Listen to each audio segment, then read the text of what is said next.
music at the program? It's already. Okay, well, we're going to get started. Welcome, everyone.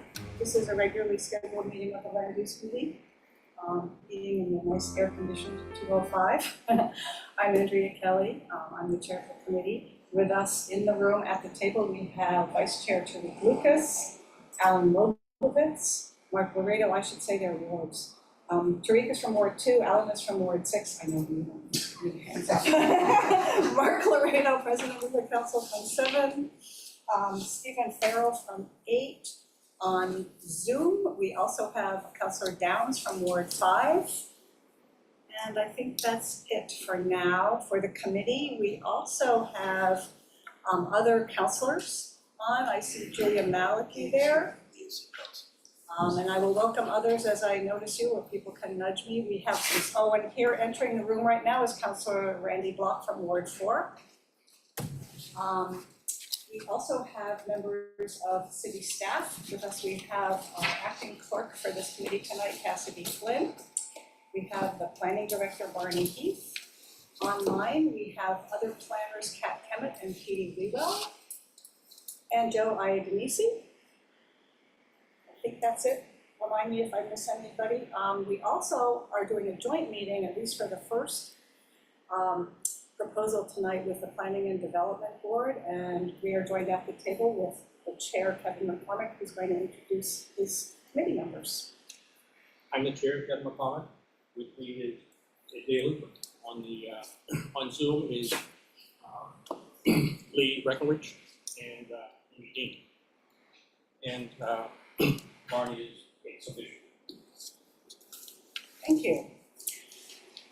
We just have a few items tonight. The first one is the joint one with the Planning and Development Board. It is petition number 273-24, and it's a request to rezone 2 parcels to multi-residence 1. We will first hear from the planning department, who will give us a summary of this. Kat, is that you? Yes, it is. Hi there. This is Kat Kemet from Current Planning. We're also joined by Nora Masler from Long Range. I don't know if she got her shout out.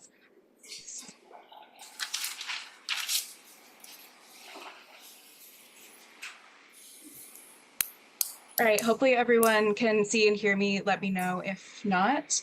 This is petition number 273-24 and 274-24 for 329 to 331 and 335 River Street.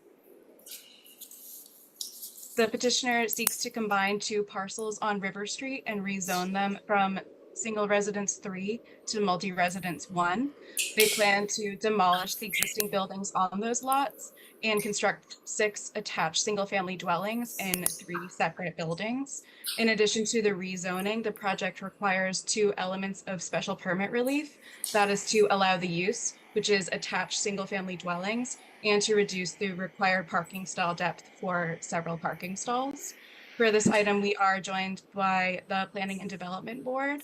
They will then split off once this hearing is closed or continued and confer amongst themselves.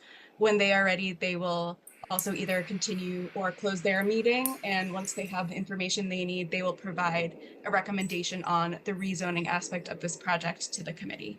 So hopefully I got that right, but Planning Board, let me know if I missed anything about that. In reviewing this request, the council should consider whether the site is an appropriate location for the proposed attached single-family dwellings.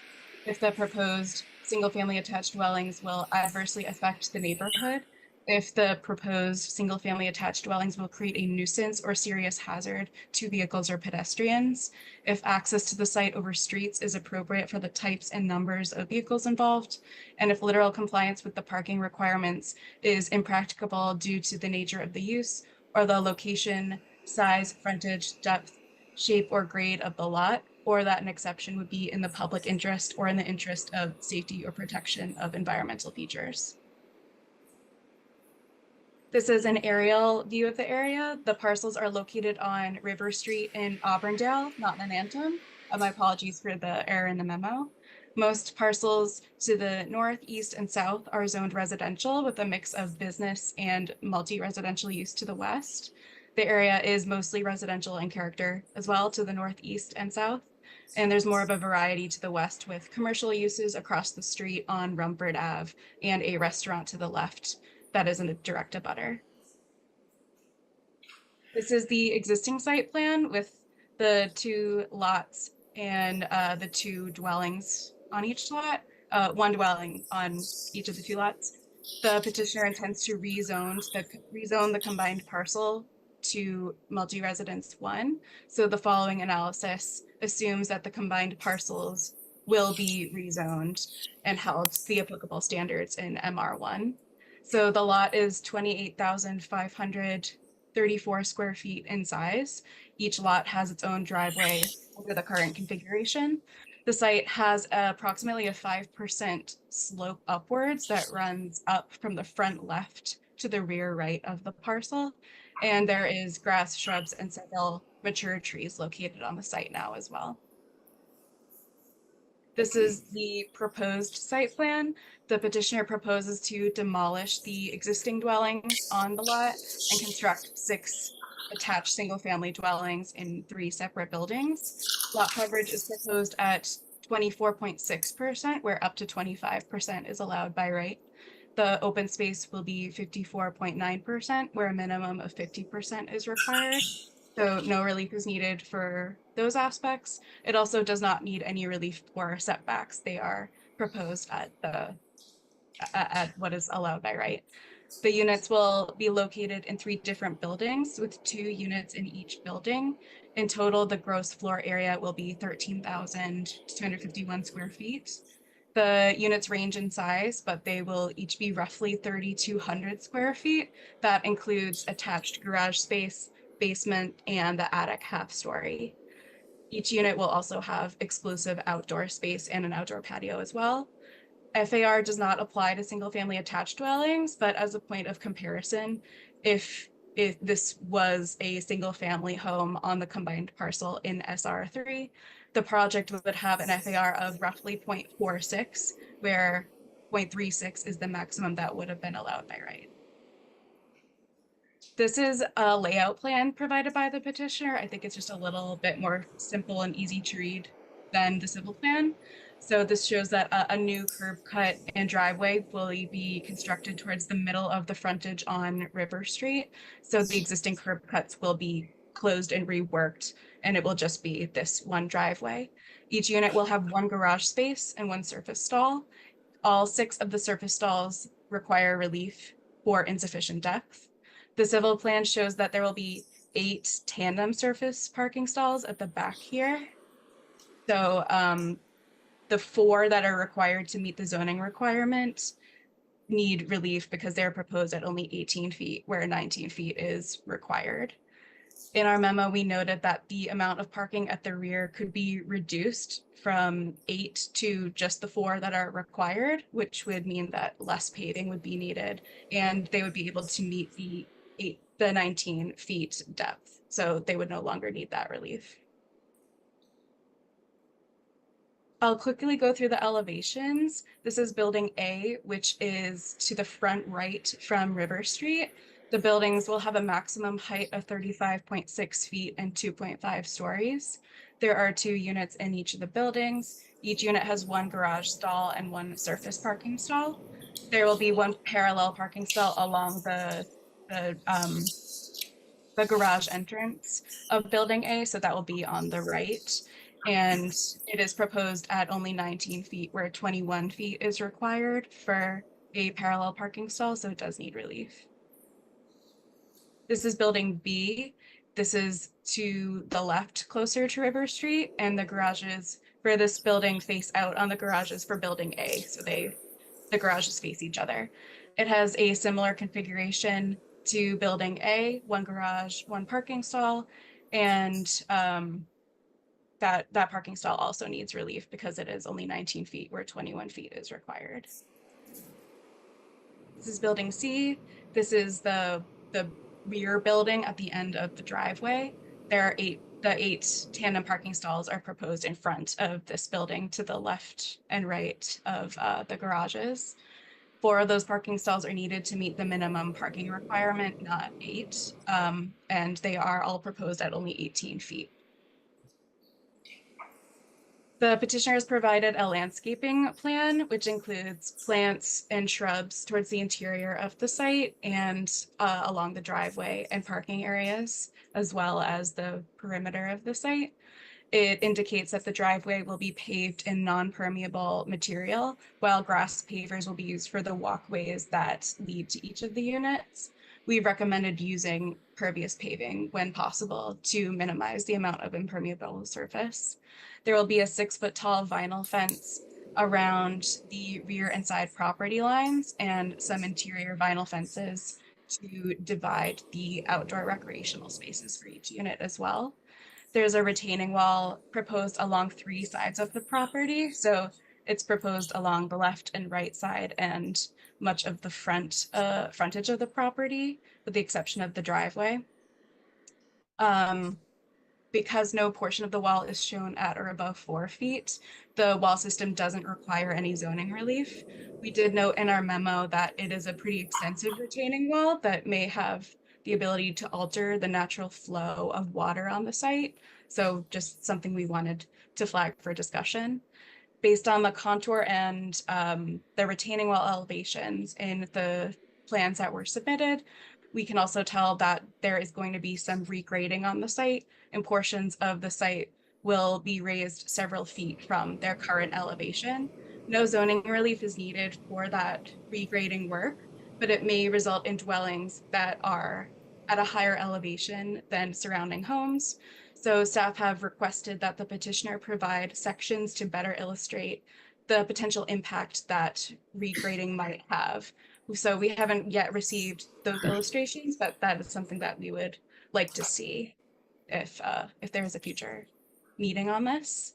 So overall, we're not opposed to rezoning the parcel to multi-residence 1. The lots in this area are in a bit of a transitional zone between the commercial area on Rumford Ave and the residential area on River Street. So these seems appropriate as a transitional area. However, we do have some questions and potential revisions to propose for the project itself. We noted the amount of impervious paving that we think could be reduced by potentially eliminating or reworking that rear parking area. We'd also like to know more about the grading of that site to understand why such extensive grading work is needed and the impact that might have on the neighborhood.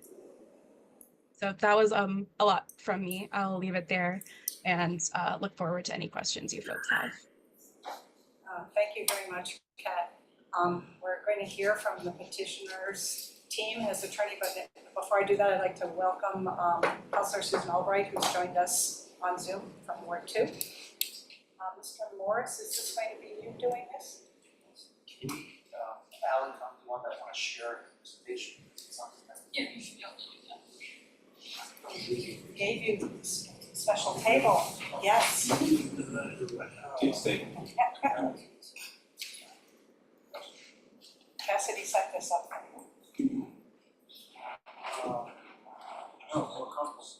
You can do however you want to do. So this is written first. Just give us your Anyways. name. For the record, my name's Terry Morris, and my office is at 57 Elm Road, or House on the side, and I'm representing petitioners, Alex Cover, Alec.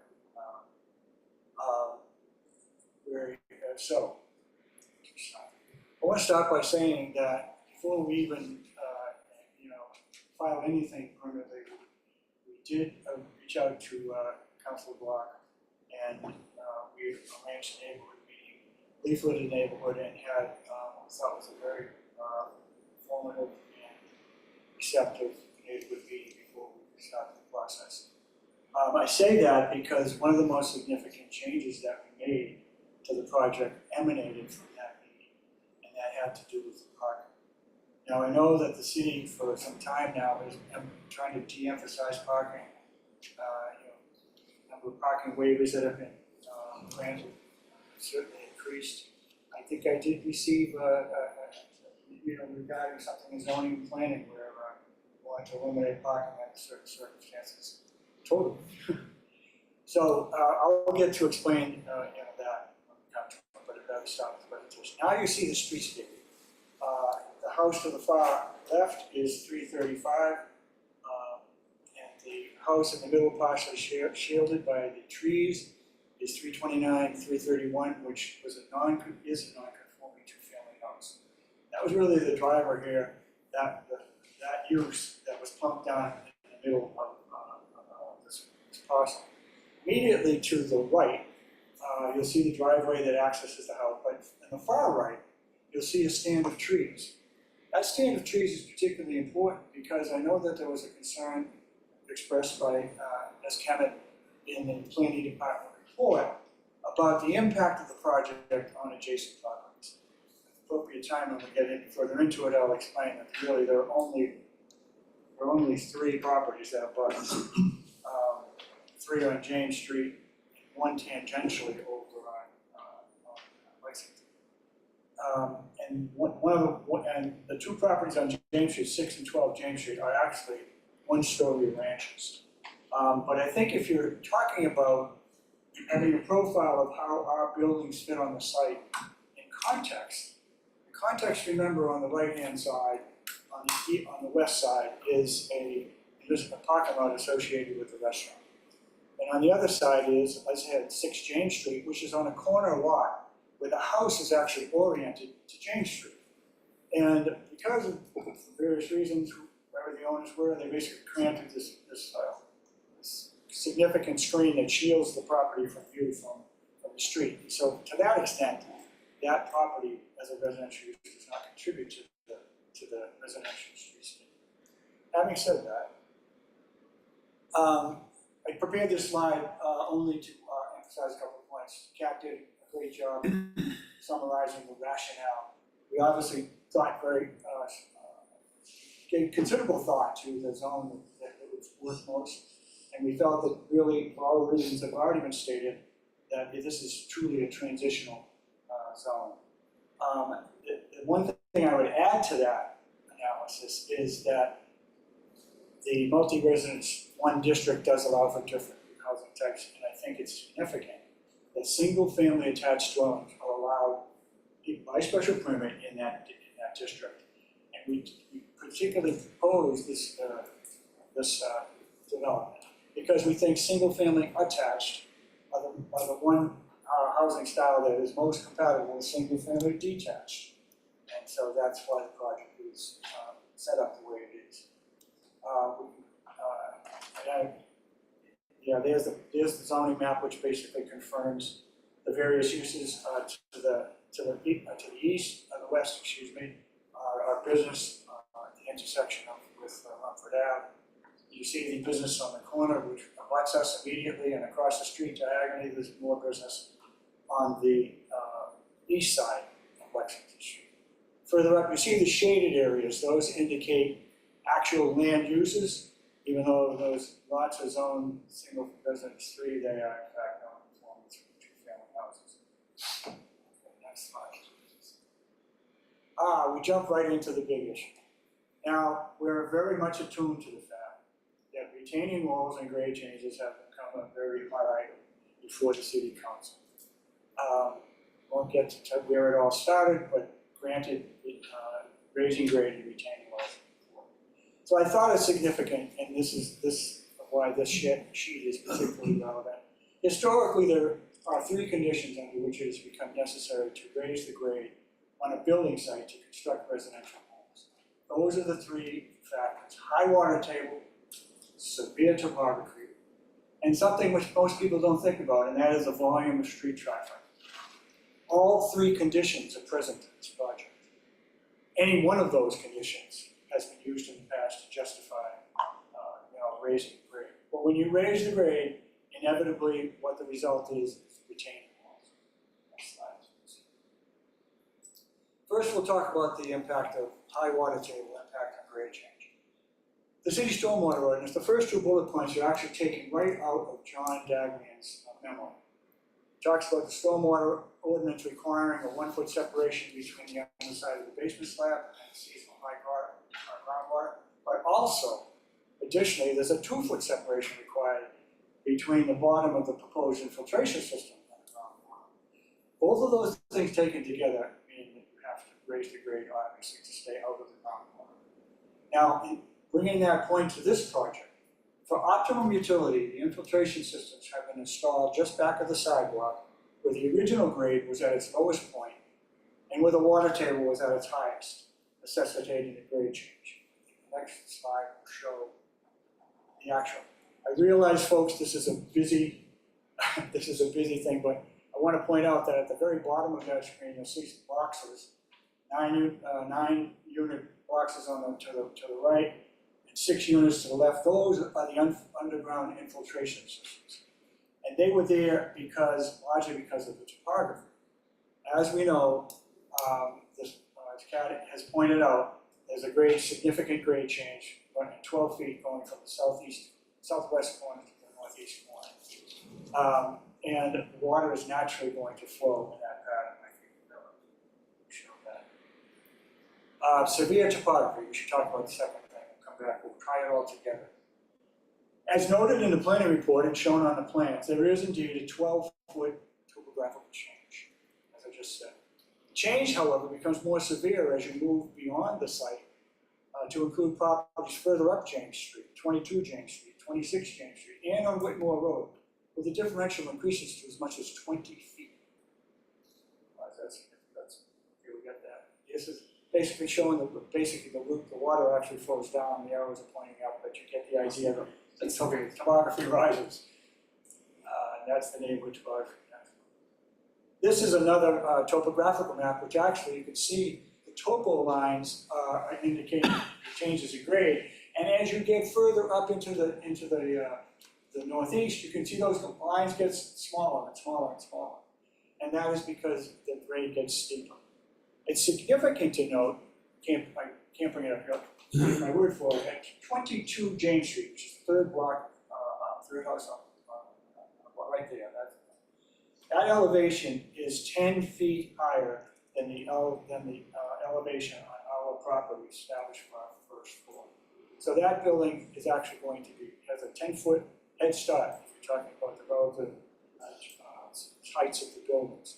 The other 2 buildings further below, 12 James Street and 6 James Street, the 2 in the corner, if you can point those out, those, as I said before, those are one of the single-story ranch houses. The differential between a 6-story ranch house and a 2.5-story building, I think everyone can picture the differences. Next, please. Now, this is something that I highlighted as a third factor. It's not something that people ordinarily think of when they think of raising the grade. But even where one or the other, the first 2 conditions, may not exist, retaining walls have been installed to create more of a sense of separation and privacy from the busyness of street traffic on high-volume secondary roads. I list a number such as Bridge Street, Ward 1, Lowell Avenue, Ward 2, Parker Street, Ward 6, Dedham Street, Ward 8, and of course River Street, Subject 7. And in addition, I remember a petition this last year where people were coming in about retaining walls on Commonwealth Avenue. They gave an extensive presentation on those. It's one reason why I didn't repeat it here. But in addition to such storied public ways as Commonwealth Avenue. Next, please. Neighborhood retaining walls, now it brings it back to the locus. What you see here, the locus, which is identified in blue, doesn't, however, include the property next door, 335. But the important thing is, all of those arrows and photographs indicate neighborhood houses, immediate abutters actually, for the most part, will also have the use of retaining walls to support their land mass and their houses.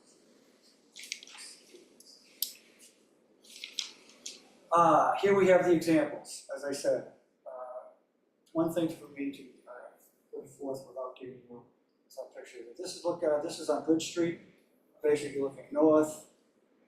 Next, another Bridge Street, that's looking north, further north again. This is on Lowell Avenue. Now you can see by the composition of that wall, this is not a new wall. This is something that was constructed in Long Likelihood more than a century ago. And further up, you can see garages actually buried into the side of the hill. So there's a steep topographical change which is responsible as a retaining wall.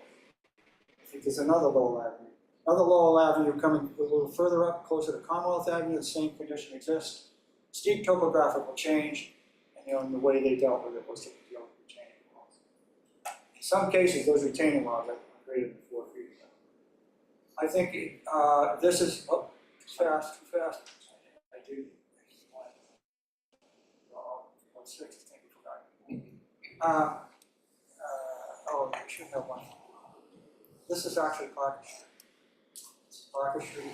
You can see that one. 40 Parker Street. Here we have Ward 6. This is Ward 6 on Homer Ave. Another fairly well-traveled road, vehicular. And this is in the background, you can see a historic building. So again, that retaining wall also was used to accommodate the difference in elevation. And so, in addition, apparently the retaining wall wasn't enough because they thought to plant all of those very large trees, also screening from noise. Oh, Alderman Farrell, I wouldn't forget you. This is in Ward 8. This is on Parker Street, right? Cypress Street, no, Parker Street. Denham Street. Denham Street, excuse me, this is on Denham Street. Again, those walls are all historically there, been there for a long time. That's enough traveling around the city. Now we get to the impact on abutting properties. The first plan that we had submitted, the application, actually had retaining walls all around the site. That plan was the one that was given to John Dagman and he reacted to. Naturally, he thought, as he looked and he saw the walls across the northern boundary, he said, you might be and in fact, he used the word, he said, you might be creating a dam effect here, which was going to have a negative impact on at least one property. That property was north of us, and that property was 22. It's one of the 3 abutters, 4 abutters on the bottom.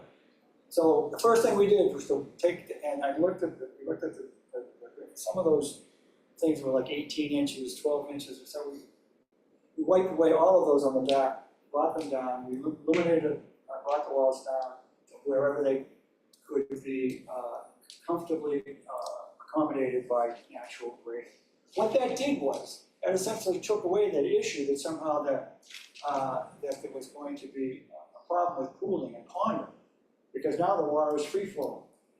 When I met with John in his office and explained to him what we were going to do, we talked about several ways to treat this.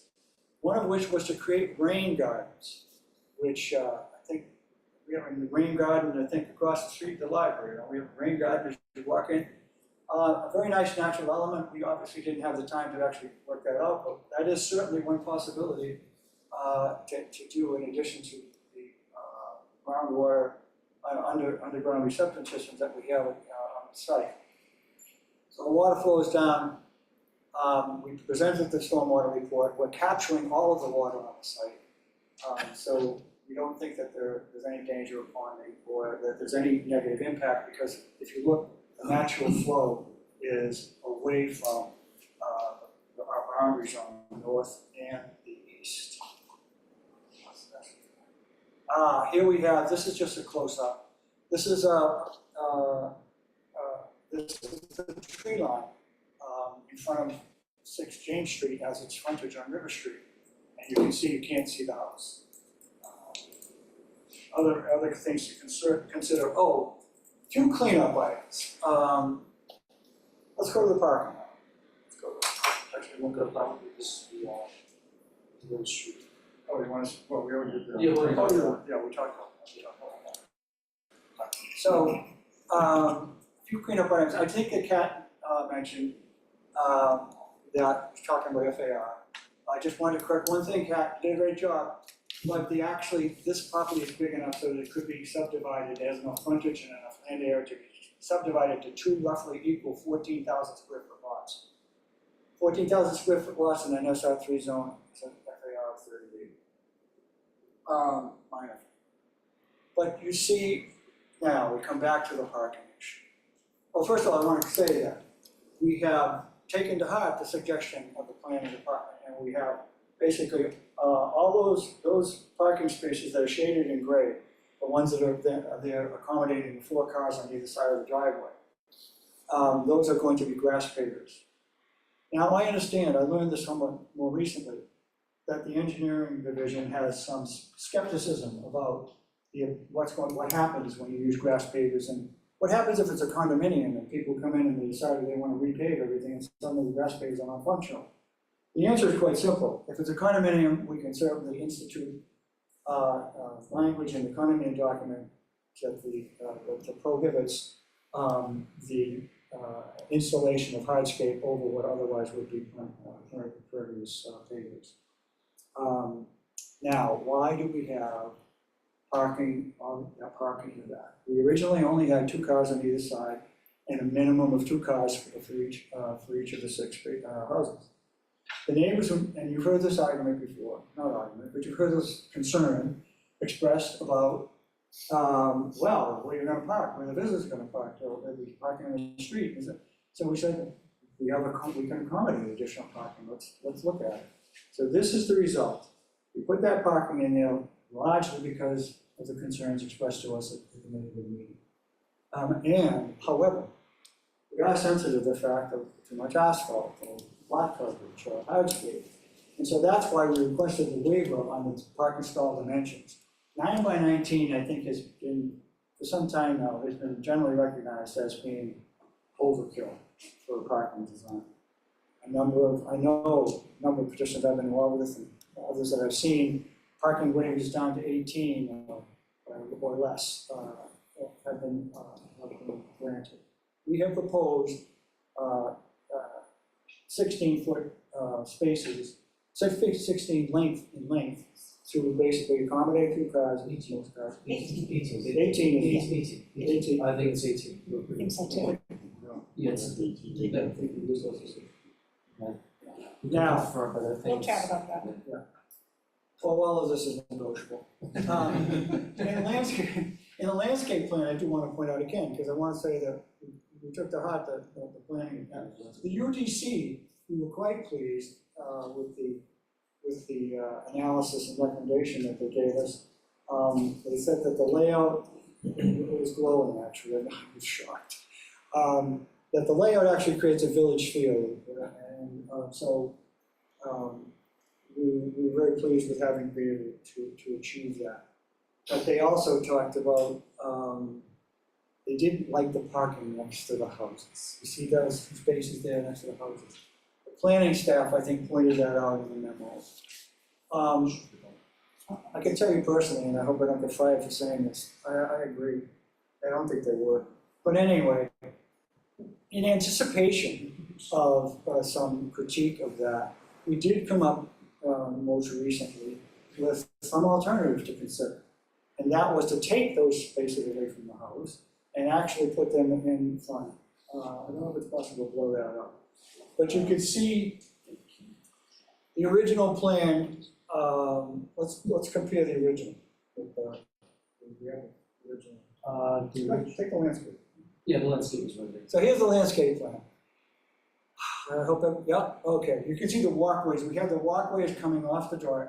Oh, too far, sorry. Too far. We have the walkways coming off the driveway, taking a right or left-hand turn, going up the center of the porch. And now what we're proposing is, show the other one. We are taking that walkway system away. We're providing access to the sides of the porch, eliminate the walkway. But where the walkway was roughly, we're proposing to put the parking in front. Now that may seem like, oh, wow, but in reality, that parking is down several feet. So that it's largely will be invisible from the street. And I think, do we have that? Yeah, it's really. Are we able to clean up the show? Okay, can you blow it out? Blow it up. Basically, the parking spaces are semi-buried. And furthermore, the rest of what's not buried is basically screened, so you won't see the cars in the street. And the reason why we like this is because it doesn't detract from the presence of the buildings on the street. So I think we have covered everything, but we're certainly here, happy to answer the questions. And thank you for the opportunity. I know it went on a long time, but I thought it was important given the issues involved, so. Thank you. I'm sure there will be questions. So before we start, it's a reminder that there are two different items before us, totally separate, though of course related. One is a request for a zone change, which I think we should just take up first because it's on the agenda first. And the separate item is really sort of the plan for those 6 units that we've just heard very clearly about. I was thinking that we would start with the Planning and Development Board and let you guys. For the public hearing. I was actually gonna do Planning and Development first and then public. That's my plan. I thought we might rather, just as your discussion is gonna wait for the public. I think we just as soon wait for Okay. the public. Great, well, I like that too because the public, members of the public who wanna speak don't have to wait so long Yeah. to do that. So let's switch that up and we'll take questions and comments from the public. Might be some people in the room who are here to do that, in which case just raise your hand, identify yourself, and if you're on Zoom, raise your virtual hand and we'll call on you and you can speak. Nobody in this room is here for this project? Nobody on Zoom is here on this? Wow, they're so unusual. Mary Lee Belleville. It's Lucy one. I didn't want to disappoint. I was wondering, So identify yourself as usual for us all, please, for the record.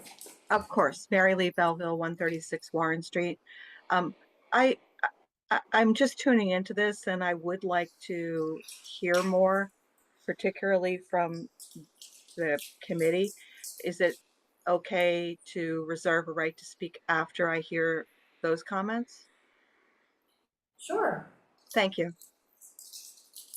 See, we gave the public an opportunity and nobody wants to do it. So perhaps then we will flip it back and let planning and development and land use and the city council talk about, oh, is there one more hand? iPhone.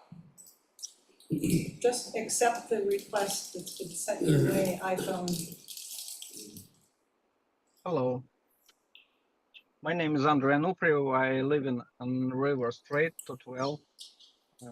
My kids go to school, to day school and Bor Elementary School. This neighborhood is very nice, but I think it would be great for the community to have nice 6 new single-family units added where there were 3 before. And I am in favor of this project. Thank you. Thank you very much for coming and speaking. Tim F.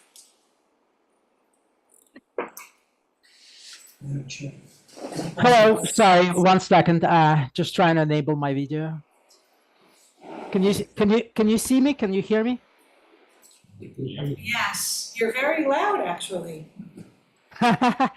Okay, great. So my name is Tim Feinstein. I live at 49 Washburn Avenue in Auburndale. I live pretty close to the location of the project. I bike around there pretty regularly. I also have 2 kids that go to Burr School. They're about to enter 2nd and 4th grade. As far as this project, I think it's great that we have 6 single-family units where we now have 3. There's a shortage of housing on the market, and it's nice to see pleasant new housing constructed and hopefully address the shortage. I've seen child enrollment fall in Burr School consistently over the years, and hopefully by having more residents, we'll have more kids entering elementary school, which would be good for community. I also like that it's a large lot, and so it doesn't appear as dense, and sometimes multifamily construction could be. So I like that part as well. And it also appears to be indeed a nice transition from business commercial zoning and multi-resident zoning to single family. It's a nice, it seems to be right in between, so that's also nice.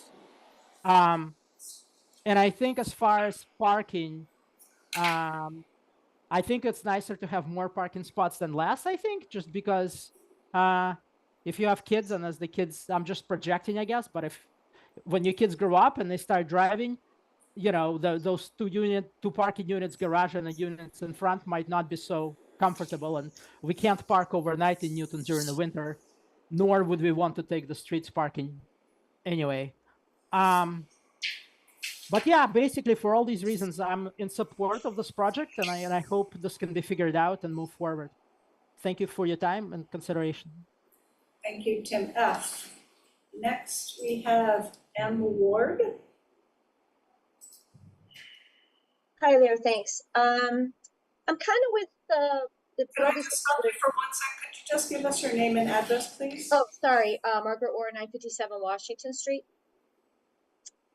And I guess I'm in agreement a little bit with the previous speaker, Mary Lee.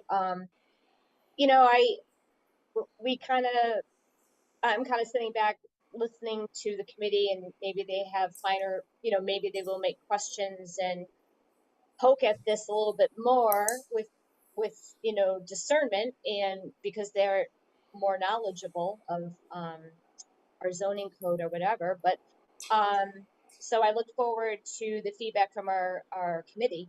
But my concern is, you know, the loss of the increase of impervious surface, the loss of mature trees in that area. Also, I don't know if it's going to be condos or apartments. I missed if that was presented. I missed that earlier. So I don't know what assurances we have that it's going to be affordable housing. And lastly, I'm a little bit concerned with the precedent that will take place with buying 2 residential properties and converting them into one for multi-resident. I'm very concerned that this might set a precedent, and you know, next thing you know, we'll have developers buying strings of residential properties for larger developments, and that would certainly affect the landscape of our neighborhoods. So I guess that's it, and I look forward to comments from the committee. Thank you.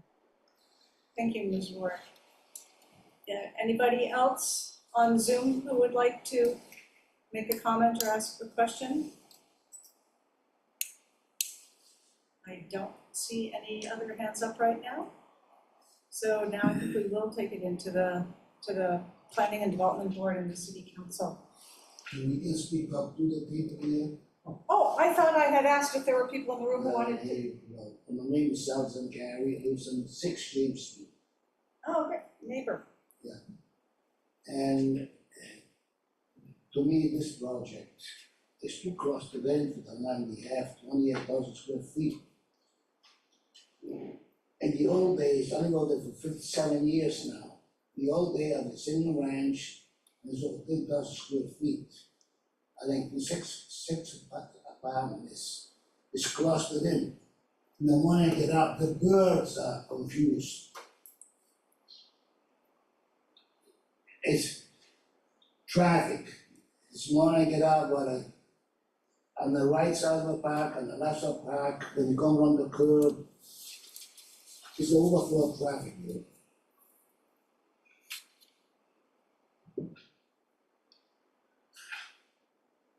I think that it's, before I say something, I used to love Newton. It used to be a green city, and now it's becoming now green city. I know what's happening, so I'm 80 years old. I wanna die in the house, I have to move. The next 2 years, I gotta put up with everything. So I don't know what else I have to say. I am confused like everybody else. And maybe my speaking up will make no difference. You're still gonna get a permit, you're still gonna build, but down there be gone. But I have kids. If you wanna stay over there, you don't can afford it anymore. Everything's getting, prices are getting so high. So they have to move out, go to someplace else. And another thing, all the people in Newton get pushed out. A lot of people that for years doing the same house, you know, can afford anymore. Yeah, I get to the point that I can go on and on and on, so you gotta make a decision, but you have to do the best of Newton to the best of the people that live there. That's what I have to say. Thank you. We always appreciate hearing from members of the public, neighbors particularly, and now you know who the people are who are associated with this project. I don't know if you were part of the neighborhood meeting that happened before. but- Yeah, I was. Okay, so anyone else that I missed in this room who would like to speak on this project? And sir, we do appreciate and hear your comments, so thank you. Jimmy, Hi, can you hear me? yes, My name is Jimmy Hanlon. I live at 26 James Street, right around the corner from this proposed project. One of the questions I have is, has a independent traffic study been done to detail the impacts of the traffic from this project at the intersection of River and Lexington Street while school is in session? That's my first question. The second issue that I'd like to raise is there's a large height difference, the topography from the neighboring properties. There's water flow that flows from my property and the abutting properties downward towards River Street. The creation of these retaining walls is going to create a potential water issue for the abutters. Lastly, I'd like to say the biggest issue is going to be parking and people parking their cars on River Street directly in front of the intersection of River and Lexington. And that has to be completely prevented. And I don't know how you would do that. There's inadequate parking for the number of units with visitors. And people are going to start parking on River Street, and people potentially may start parking on James Street. And we can't have those kind of impacts for the community. I appreciate the desire to create more housing in the city. This is not going to be affordable housing. There's no affordable component to this project. These for sale units are going to hit the market at 800,000 or more. I think if the city is even considering rezoning these parcels, there needs to be a contribution for the impact of doing so, and whether that's an affordability component or some other contribution towards the impacts that the neighbors have. The planning committee, and I might be saying the wrong name, the design committee, I think might be the appropriate name, issued a report on this project indicating we could see 40 to 50 occupants living in here. I don't know how that's possible, and I don't know how this neighborhood could absorb that level of occupancy in 6 years. So I think about the impacts on our schools. We all know the issues that we've been facing with our budgets, with money for our schools, money for our infrastructure and roads. The systems that service this single family neighborhood were not designed to service these type of developments. Personally, I'd like to see these properties not be rezoned and maybe some kind of variance issued to allow maybe a 2-family on each lot. But what we're trying to jam into the corner of Lexington and River Street is not appropriate. And it's going to have impacts on the neighborhood. That's all I'll say for now. thank you, Mr. Hamlin. Adam, you're next. Hey, how is everyone doing today? Adam Kotkin, 243 Upland Avenue, Newton Highlands. I know this block very well. I've been driving by this block my entire life. My brother went to Chapel Hill, Chauncey Hall, and Waltham. I've been driving to Waltham forever from the south side of Newton. This neighborhood needs a facelift. This is the entrance to Newton. It's honestly been a blight and mild embarrassment for years. And the fact is, every gateway to Newton is an opportunity for Newton to let everyone else know who we are and what we stand for, which is the Garden State and beautification of our city. And the fact is, this is a humongous improvement compared to what's on that block right now. To go from a commercial use on the corner to a residential use is always a better use of land in Newton. We don't need more businesses in Newton. We need more people in Newton. Okay, everyone? We have a humongous housing shortage. This addresses that. And to be honest with you, down the street in Waltham, they would probably put 8 to 10 units on this block. So the fact that they're only trying to put in 6, when there's probably only going to be 3 or 4 people living in each unit, is a godsend to the neighborhood as far as I'm concerned. And it should be looked at with extreme positivity and gratitude. I think that someone that's looking to invest in a neighborhood like this should be looked at in a positive way, when this is probably arguably, one of the lower or, more blue collar or depressed areas of Newton, out of all of Newton. And this is a huge turnaround. We've had 3 or 4 major new construction developments in this neighborhood already, which have turned little, small, really rundown houses into beautiful luxury housing that generates income for the city.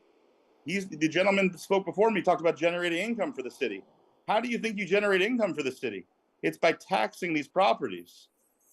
It's by taking these developments and these developers who make money, and you tax them on the new owner that moves into that unit a significant amount of money. These are really small units, actually. I think that he should have applied for a much larger development, personally. I know this developer also personally through being in real estate. I know he has a tremendous reputation, number one. I know he operates in a clean manner, number two, and he is sought after by home buyers in a major way. So as a third-party layman to the situation, this is the exact kind of developer you're looking for in a neighborhood, not the opposite, which could easily be the case. There's plenty of sharks out there in this industry and people that do horrible, horrible jobs and do not leave clean operating sites. This is not that operation. So if you are thinking about it in that sense, I would think that these are absolutely the kind of people that the city should be working with and has worked with in the past. And they've got a phenomenal reputation as far as I understand. Unless anyone in the city hall here can tell me differently, I would love to hear it, but I don't think that's the case. They do a phenomenal product. And I think that this looks beautiful to me. Thank you for your time. Thank you, Mr. Kotkin. Mr. Hamlin, if you're able, could you take your hand down if you're done speaking? And Ms. Belville, I see your hand is back up. Yeah, thanks. And I'd like to preface this by saying I'm so appreciative that we've moved back to Zoom, but it looks like we're on a different version, which is Zoom Workplace. So I would have preferred, rather than speak again, to give a thumbs up to Jimmy and a thumbs down to Adam. But I am interested in learning more about the size of the units, because as Jimmy pointed out, if it's under 7, there's no requirement for affordability. So we have to judge affordability off of the size of the units. So I look forward to hearing more about what the size of these units will be as it gets into more discussion with the committee. Thanks. Thank you, Ms. Belville. I'm sure that the developer is keeping track of a lot of these questions that have been asked. We'll be able to address them all when we get back to them. Tim F. Hi, sorry, I just wanted to make one point. I heard earlier a comment from Jimmy about the schools, and there was a concern that this, I think, would overwhelm the schools, if I understand correctly. And I just want to say that, at least from what I know, that's not the case at all. In 2017, at Burr, there were 400 students. This year, 2024, there are 350. And the enrollment has fallen. So there's a drastic fall in enrollment in elementary school. And I think we do need some new life and a little more people around the school so that we have more kids attending. So I just wanted to make that point. Thank you.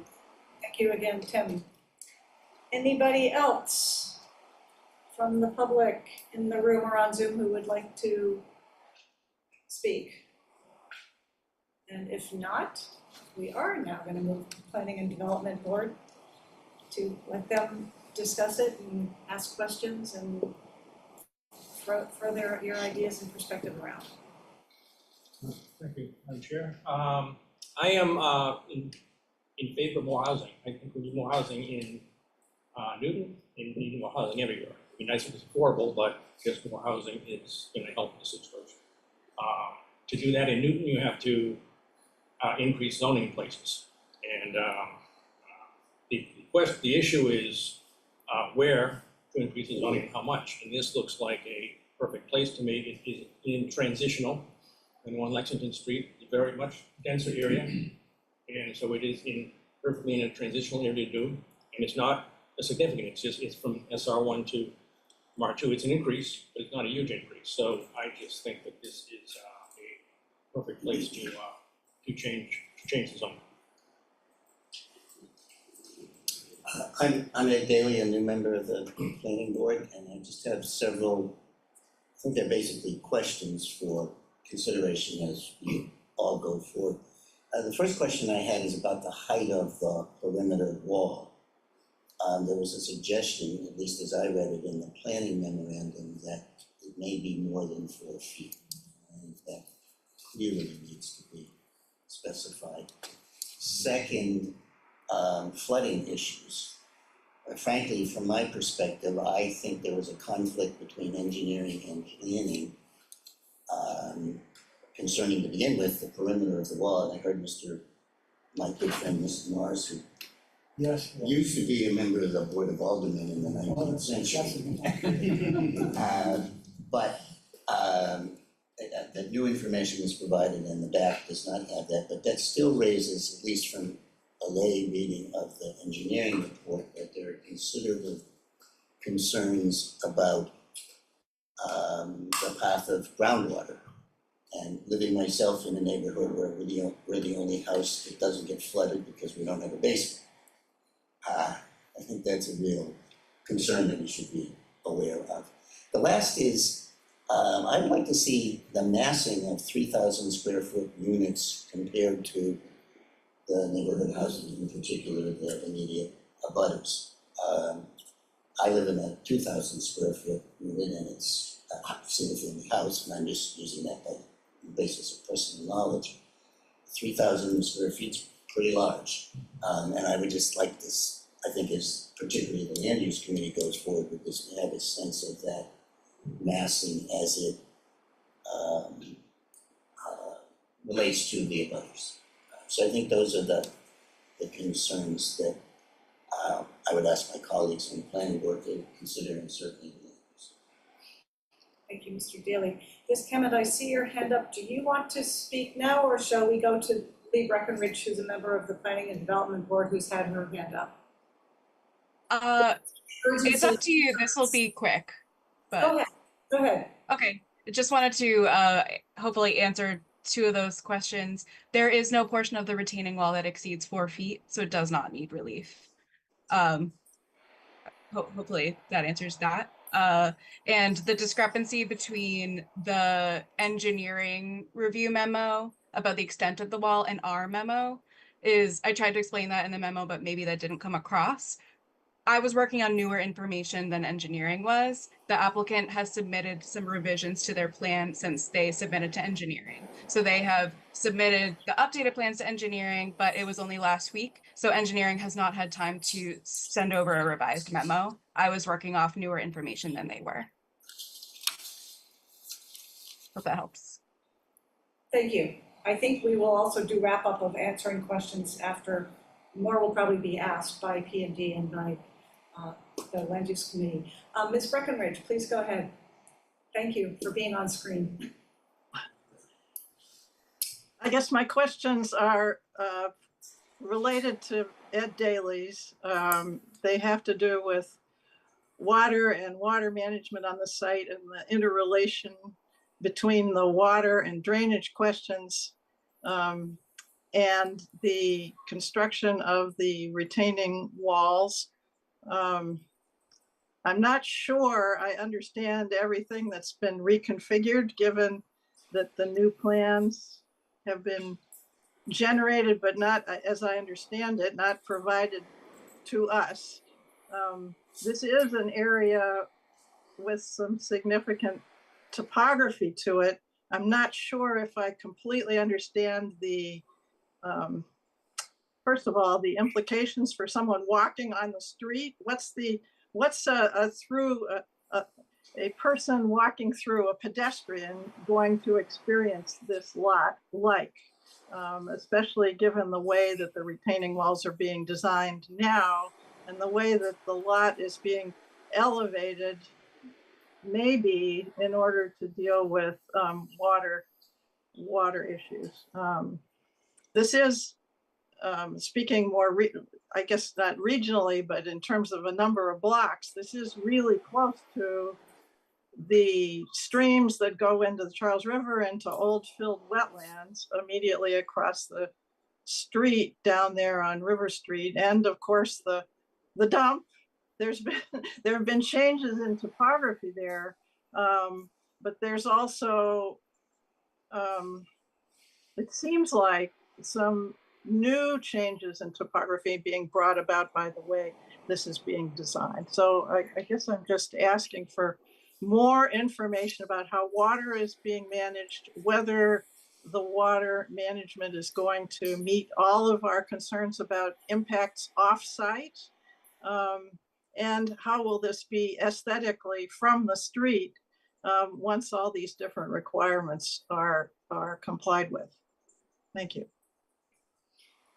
Great questions. Not the first time we've heard some of those. And I'll just say here that given more information is forthcoming, and then all information that's been submitted has not been reviewed yet, I'm quite sure, not going to be voting on this tonight, and there will be another chance to process, to get the new information and to process this and to hear answers to your questions and other questions that have been asked and are about to be asked, I think, by the Land Use Committee.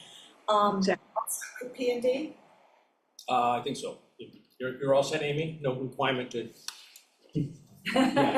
No requirement to speak up. Hi, Amy. Hello, Amy. Welcome to our first joint meeting. I see some hands at the table. I just want to be sure you folks are all set for now, but I'm going to speak up. First, we had Councilor Laredo and then Lucas. So I really appreciate what Mr. Daly and Ms. Breckenridge just had to say. I want to start off with a couple of observations. One, I'm not prepared to vote on anything at this point until we have full and complete and accurate plans. And I think my colleagues at the table know that we just finished we're in the midst of a situation with another property right now in Auburn, in Manhattan, where I think it's fair to say the counselors and the members of the Land Use Committee do not feel that what they voted on was consistent with what's getting built. And we've been pretty articulate about that. I know the Ward 1 counselors uniformly feel very strongly about that, and I share that concern. So I want to make sure that before we vote, that what is being proposed is what we are going to get. No changes in elevation, no differences, and that is critical to me. So I'm going to ask you, Mr. Attorney Morris, to make sure that whatever you submit to us is what is proposed to get built, and I'm going to ask the Director of Planning to make sure that's consistent and there's not significant changes afterwards. That's point number one. Point number two, and it relates to that project, I am very concerned about changes in grade. And I've heard that we're raising the grade several feet, but I have no idea what that really means. Are we talking a foot, 2 feet, 5 feet, 7 feet? So I need clarity from both the planning department and the developer as to exactly what that grade change means. And because it's important for two aspects that we've talked about consistently. One is groundwater, stormwater runoff. We are all deeply concerned with that issue. It is something that permeates everything that we're doing right now. It goes to the heart of climate change issues. And if we don't contain stormwater and runoff on properties, we are going to continue to have big problems with stormwater. So it's imperative that we get that right. What I'd like to know also is, by raising the topography of the site, are you making the retaining walls less than 4 feet? In other words, but for the height change, would these retaining walls be over 4 feet? I think that's obvious. They would be. Yeah, of course they would. I mean, that's. All right, so here's my, that goes right to my problem. You're really building 6, 7, 8 foot retaining walls, but what you're doing is changing the topography so they're just under the 4 foot level. I don't think that's entirely accurate. For example, on the front, to answer one of the questions that was posed by the planning board member, we have on the plans clearly that those retaining walls across the back of sidewalk, which are the most significant, because they're on the lot line, are 3 feet. Not 310, they're not 360, they're 3 feet. The property at 335, which is part of this project, has a 2 foot retaining wall now. So we're raising the wall, and that is. What about the size, what about the size? The size, I'd have to check in. I think, Legitimate question. I think we need to hear that, okay? Because that's what we've been hearing consistently on other projects that we have all been considering is, developer comes in, they change the topography, they build retaining walls to contain the soil on the new topography, but really what they're doing is elevating the whole footprint of the project. So yes, you're still under the 36 foot level, but you're really much higher than you would have been had you been using the original topography. If I may, I think you're familiar with it because it was before the committee. I've been involved in a couple of consistency hearings, so I'm acutely aware of the issues of which you speak. One of them was in Chestnut Street. Chestnut Street in Upper Falls is a steep trajectory change. One of my clients got a special permit for a 4-unit project, and there was an issue with retaining walls in the back. So I sense that's the background against which you. It's not the only one. There are other projects that we've approved that have had similar concerns. So look, I want to be very clear. I understand. It makes sense to me to do potentially some kind of zone change here. I certainly think you can have a more intense use of the site than you do currently. I understand the rationale for that. I am very concerned about these other issues. And again, I can't speak for anyone else, but I think it's very important, not just for this site, but as a matter of public policy, that we really think these issues through very carefully, and we know exactly what we're buying when we vote to approve something. So I'll leave it at that, Madam Chair. Thank you so much. Okay, let me address you. This is not personal. Okay. I think it's important, because I did meet personally with John in his office about this issue. Only time will tell, but I'm confident that when he looks at the plans that we have, that all of the issues that have been described will be resolved. So that's all. I'm speculating perhaps, but I need to be, and I respect John's argument as much as you, Counselor. So I suspect that we'll resolve these things. I definitely want all the questions to be answered, but I'd rather we not do too many just direct back and forth, but do keep track. And when it's important at the moment. Oh, I understand, but if it helps to answer questions tonight, to move us forward, that would be very helpful. Next we have Councilor Lucas, then Councilor Gowns, who's online, and then we'll come back to the table with Councilor Block, and then we'll keep better track of who wants to speak after that. And then you after that. Councilor Lucas. Thanks. So as you said at the start of this petition, that it's 2 items. It's a zone change and a special permit, the zone change being first. I have a question relating to the zone change. I understand you don't want it back and forth, but. Sometimes that's necessary, so okay. let's just go ahead. All right, I'll ask the question. So this is a zone change from a SR3 to a MR1, I believe.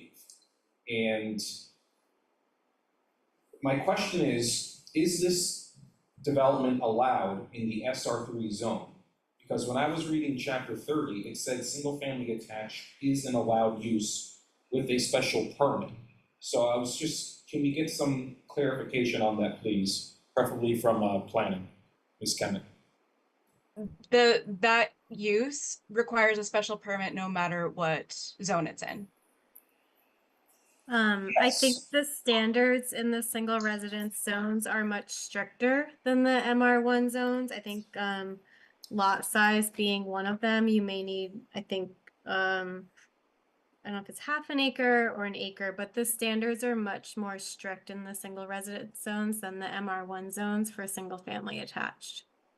Okay, so, but could this project be built in the SR3 zone as it's being presented? I know there might be some slight changes here or there, but in terms of the dimensional controls, in terms of setbacks, building heights, open space.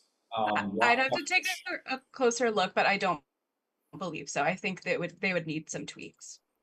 There would need to be some tweaks? Okay. All right, but could you provide that in a future planning memo, please? Yes. So they would need 1 acre of land for the single residence 3 zone. I'm not sure that they have that. I don't know the lot size off the top of my head. They would need 28,000 square feet, Ms. Wewell.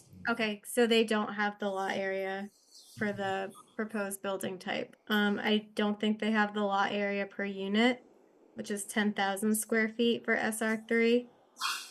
Those are kind of the 2 most prohibitive dimensions for single family attached in the single residence 3 zone. Okay. Part of why they're here for a special. Yeah, okay, so now I'm getting the reason why they are asking for a zone change. So when I first read the planning memo and after looking at this is big in terms of massing, height, from the street level, from the abutters' homes, it's big. You provided a rationale of why you need to raise the grade. And I have questions on that, particularly because the planning memo says where the grade will be raised in some areas approximately 4 to 5 feet. I was assuming it was going to be 3 feet because your retaining wall is going to be 3 feet. But this planning memo says 4 to 5 feet. So I have questions on that. But you provided a rationale as to why you're going up potentially 2 or 3 feet. And I understand that. What I haven't heard a rationale is why you're going up to 36 feet from your new grade in building height. We've seen these single-family attached developments built, and not all of them are up to 36 feet. Some of them are 32 feet, 33 feet. If you remember, we had Adams Street early this year in Nonantum, and I believe that was 32 or 33 feet. So I think a couple of feet will make a difference, especially for the neighbors. How many parking stalls are being installed for this project? 16. A total of 16. I told you that we were originally 12. We added 4 more because of the neighbors and one of them. Okay, can you bring up a site plan for the parking stalls? Because I thought it was just 12 when I was reading the planning memo. There's garage spaces. The garage is a single car garage. Right, we have 8 between the two, there are 8 right Oh, there. those are stacked. Those are stacked, right? Oh, I thought, because in the illustration we had on our planning No, memo, those are 10. it was just 2 rear and 2. units. Yeah.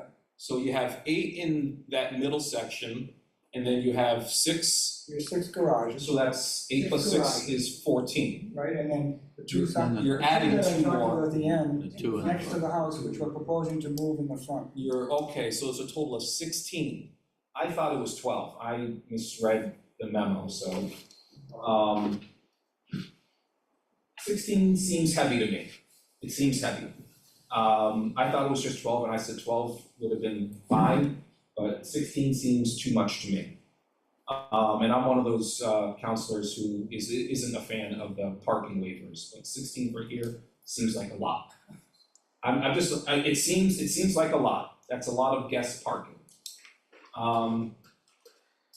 Let's see. I would also need to see if you're gonna keep the 8 stalls there, a turn radius, how cars will enter and leave the site. You're a mile away from the train station, so I understood why I thought it was gonna be 12, and why you didn't wanna go down beneath 12. I think that's off the table, 12 is the minimum. You're a mile away from the train station. And let's see, I think those are all my questions for now, but I do look forward to listening to other people give their feedback on this proposal. Thank you. Thank you, Councilor Lucas. The list of questions is going to be getting longer and Yep. longer. Next, Councilor Downs, you're up. Thank you very much. I share a lot of the concerns already raised. And I would like to know what the height from the street eventually will be. I think that would help. How many trees will need to be cut? You know, because I see the landscape plan and I see what's there now, and just it looks like there's a lot.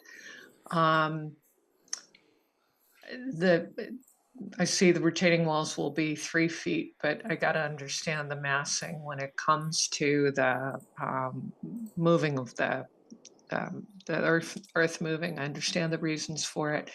I agree 16 parking spaces are excessive for this. And for those who are interested in reducing traffic, there is a direct correlation to number of off-street parking spaces and amount of traffic. Traffic goes up the more off-street parking you have.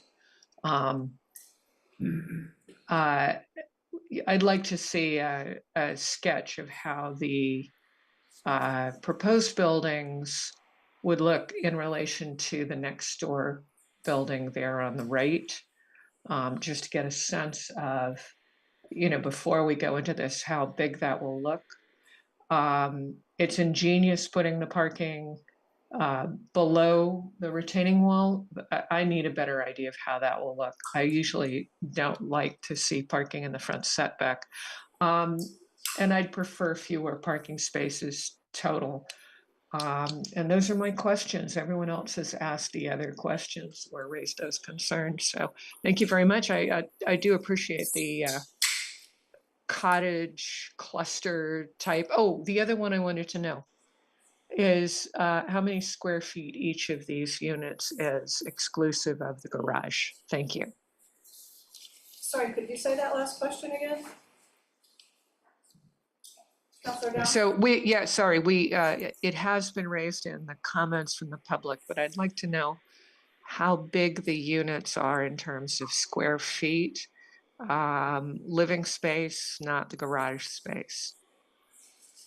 We have that in our planning then, Mel, but because so many people have asked, we will clarify that. Would you like to answer? Yes, somehow I missed it, sorry.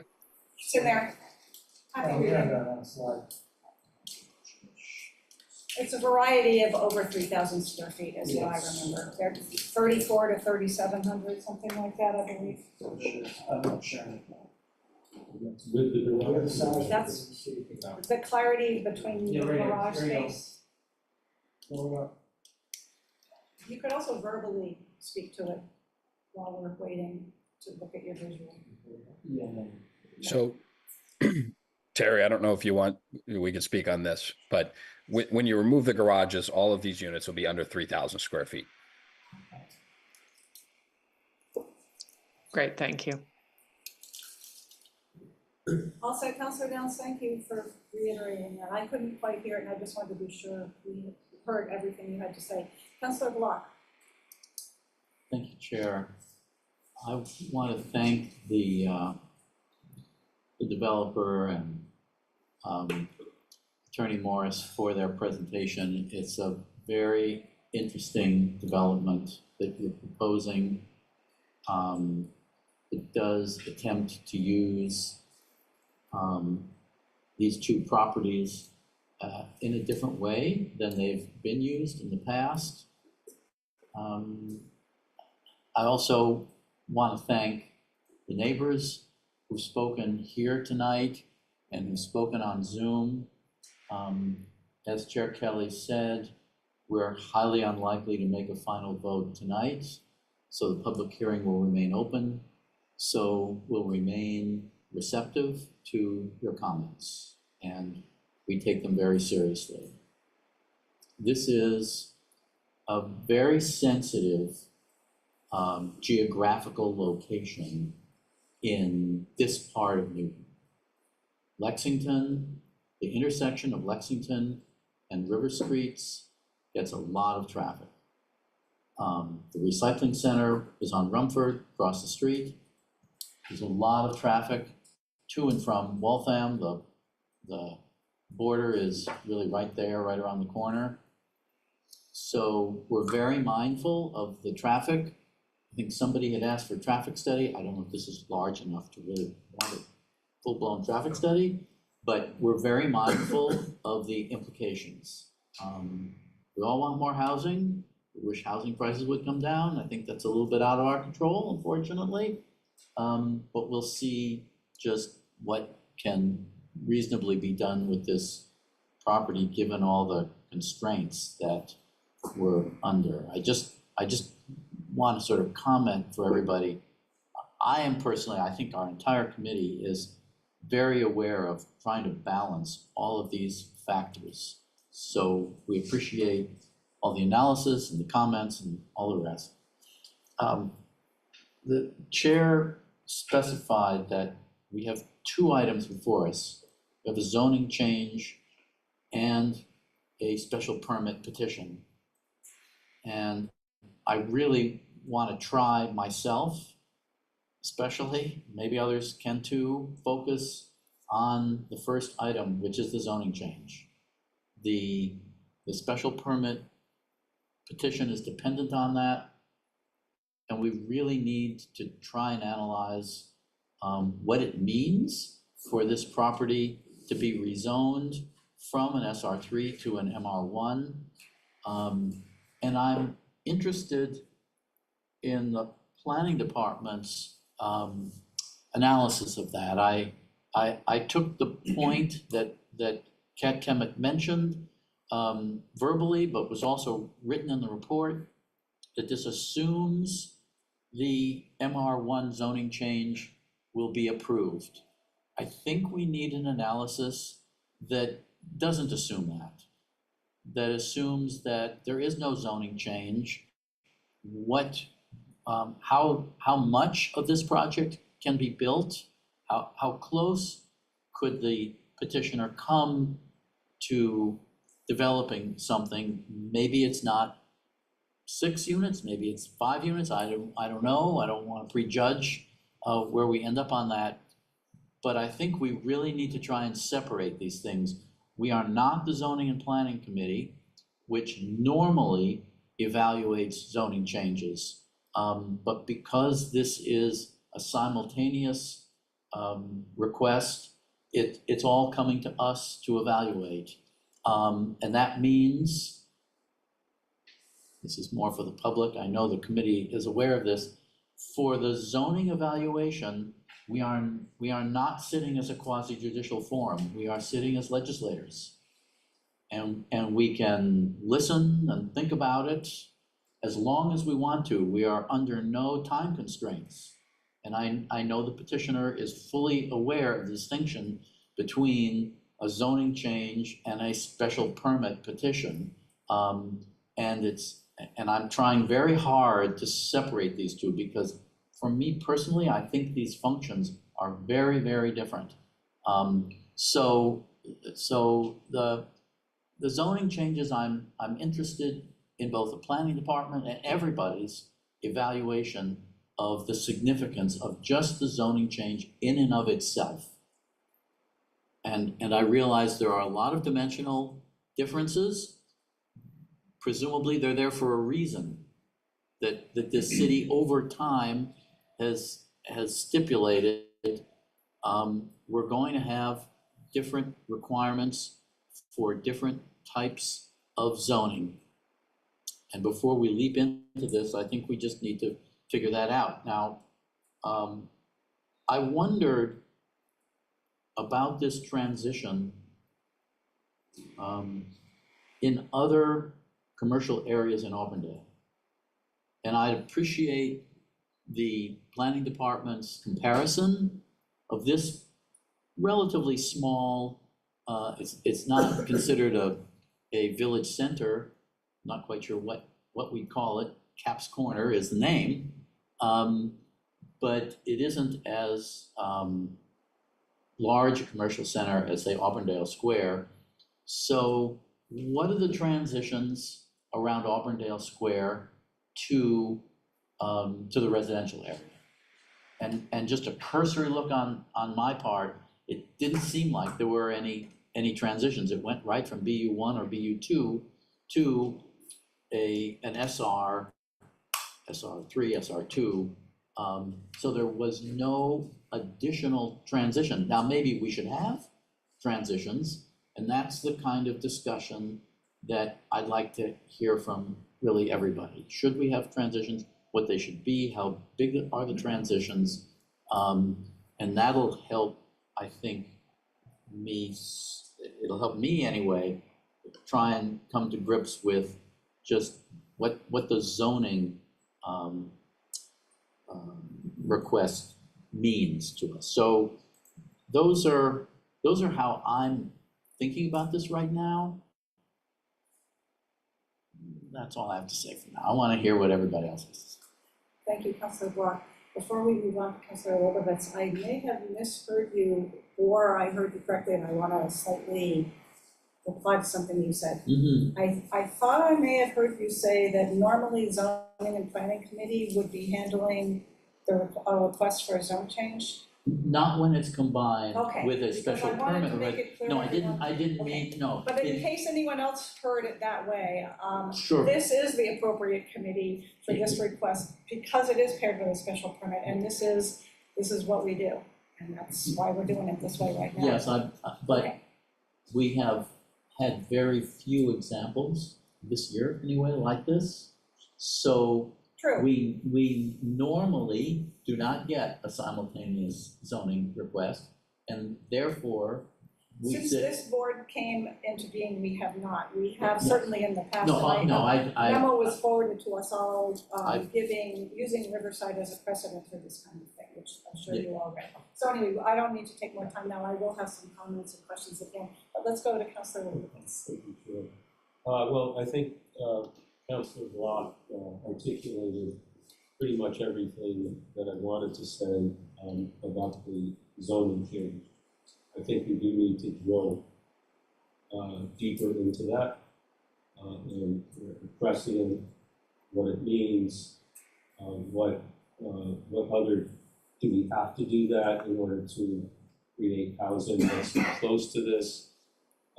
So I support the questions that you asked, and I think they should be addressed.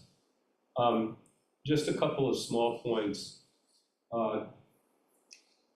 Councilor Laredo expressed a concern about the final product, so to speak, being consistent with the plans and what we've approved. And we are seeing, I think as you mentioned, that not happening sometimes.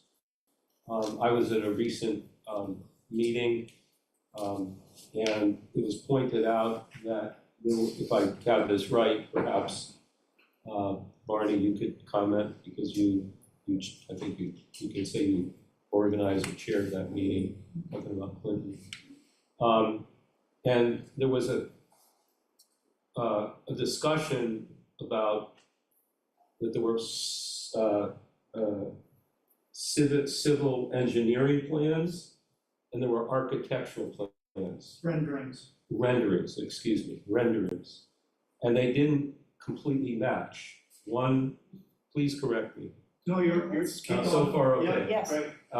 And one referred to the other, but it didn't necessarily coincide with the other.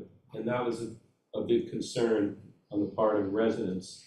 There was a lot of confusion generated because of that discrepancy.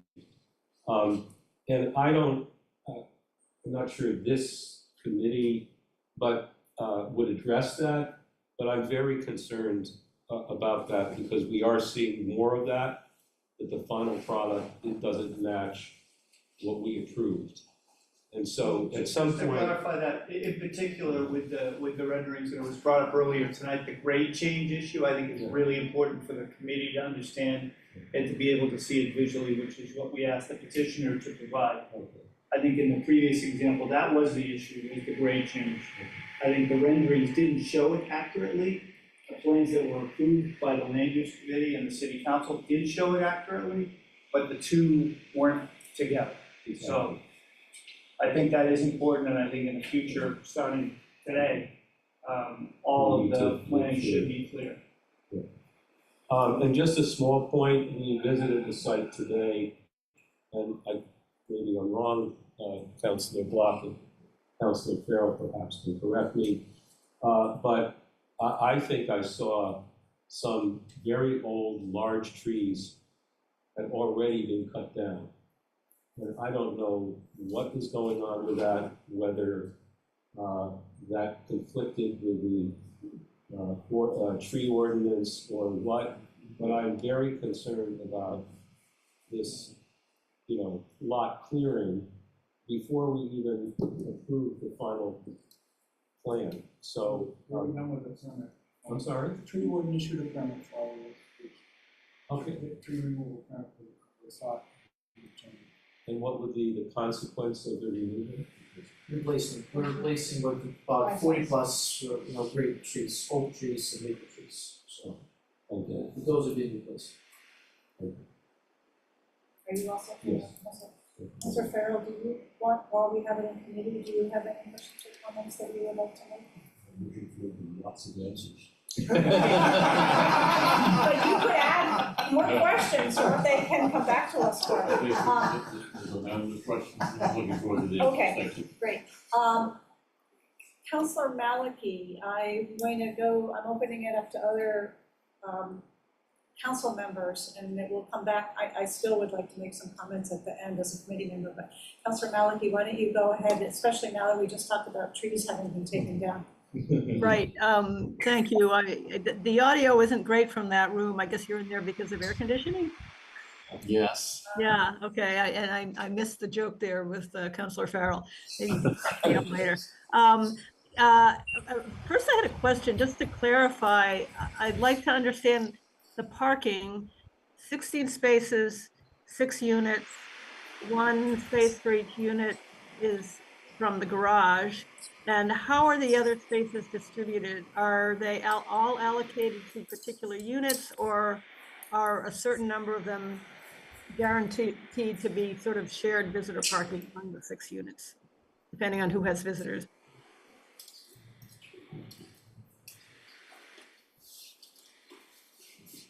Do you want to respond to that? All of the spaces will be allocated according to the units. I think you might need to speak up so that. All of the spaces Councilor Maliki will be allocated to one or more of the.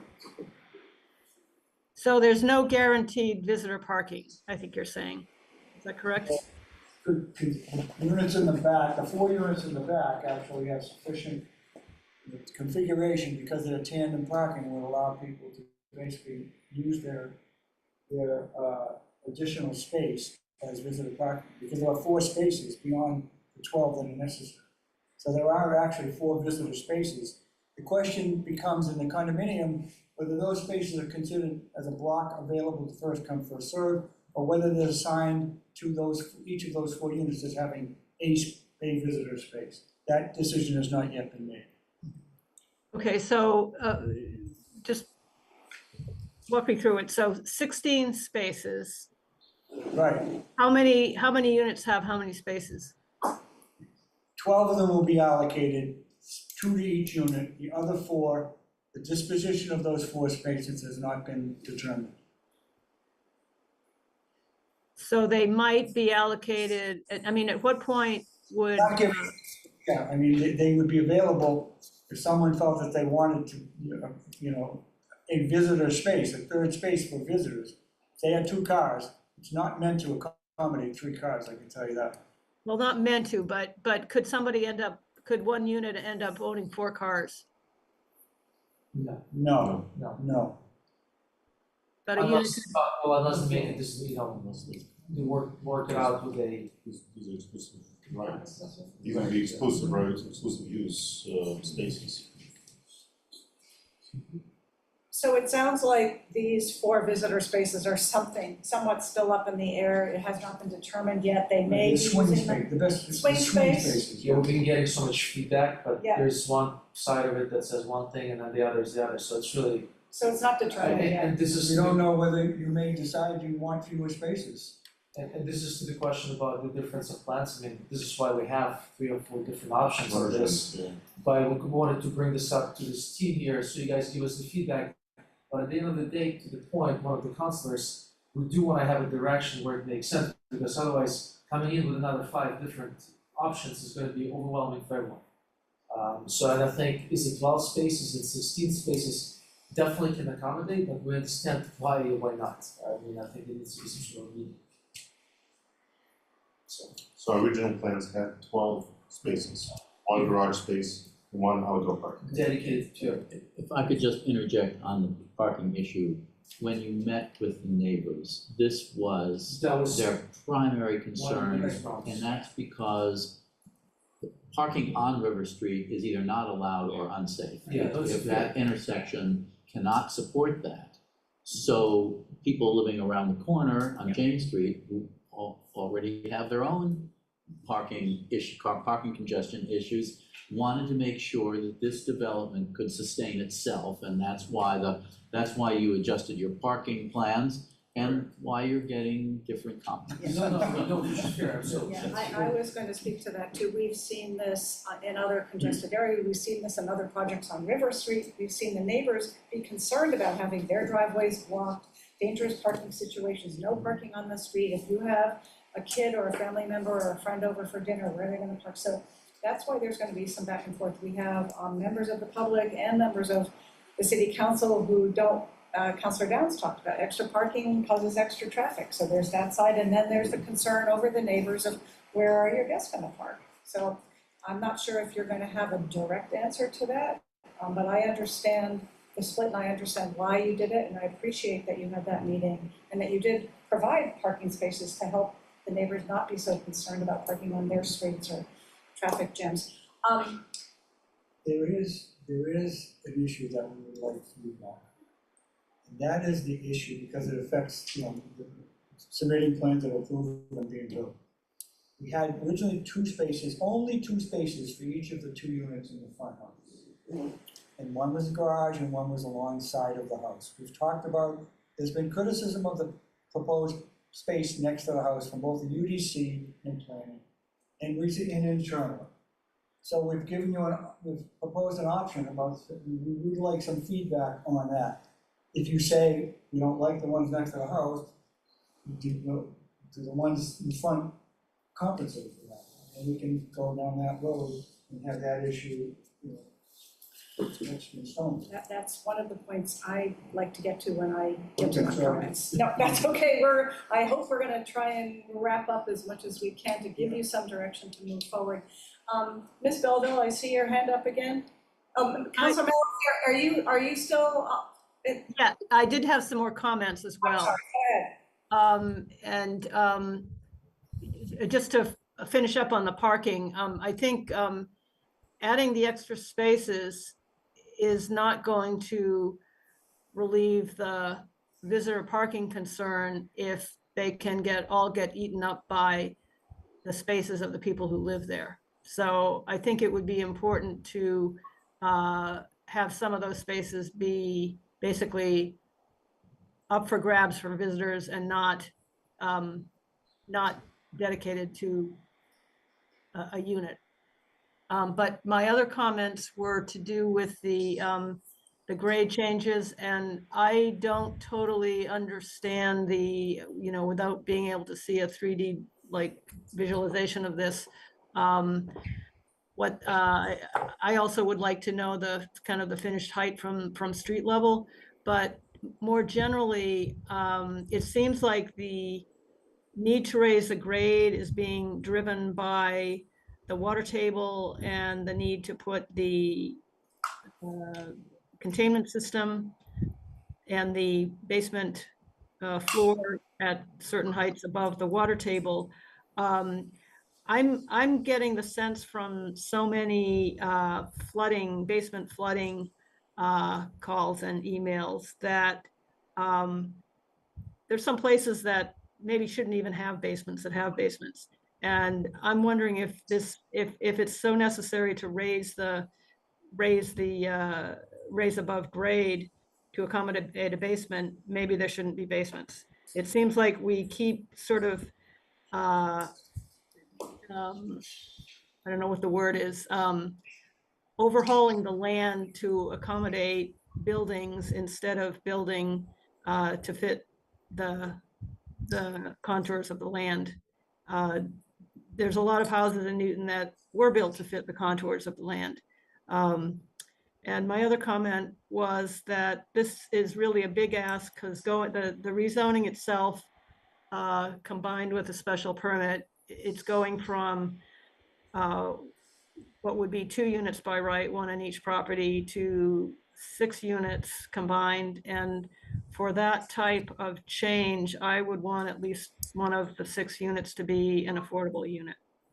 Thank you. Thank you, Councilor Malachy. While we are keeping this within the committee and the council, I am going to ask some questions, and then we'll come back one more time to Ms. Belleville, and then I will entertain some motions from the ward councilor about probably putting both of these on hold. I think a lot of the points that I wanted to make have been made, but I'd like to reiterate them to be sure that we're going to have more information next time when you guys come back to us. I want to get back to the neighbor parking. You want to know about that. I see why neighbors want to be sure that you have some on-site visitor parking. I think it's perfectly reasonable to try and designate those as visitor, not for the units.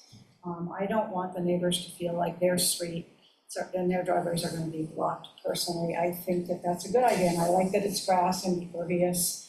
I like the idea about putting into the condo documents that anything that goes in as pervious stays that way in perpetuity, so I'm not that worried about that. Things I would like to see next time that have been mentioned.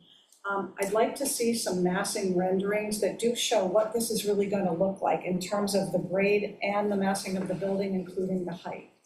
I think the Urban Design Commission made some very good points to you about breaking up the sort of like commercial massing look by perhaps thinking about different colors for different buildings rather than have them all be the same. I think a lot of their points in about trees, street trees and shade trees on site rather than shrubs were very on point, and I agree with those. I thought a lot of John Daglian's points and questions and requests from an engineering point of view, I support. As you probably know, I'm a landscape architect and site planner, so I care about this stuff. I do know how to read plans. I would like to see a grading plan showing existing and proposed with the grade so we can really see what it is now and what you're planning for it to be, including the heights of the walls, different elevations along the 3 sides of walls so that we really understand what this is going to look like.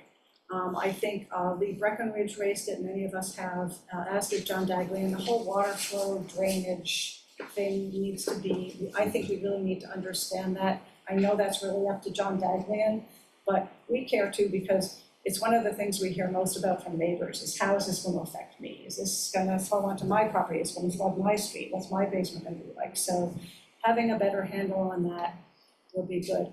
The parking in the front setback, that is in the front setback, I'm assuming. Yeah, which is an issue. 25. Yeah, that's what I thought. I think it is smart to lower it, like in the English landscape, it's not called a ha-ha. You know, if you look, you don't really see that ditch.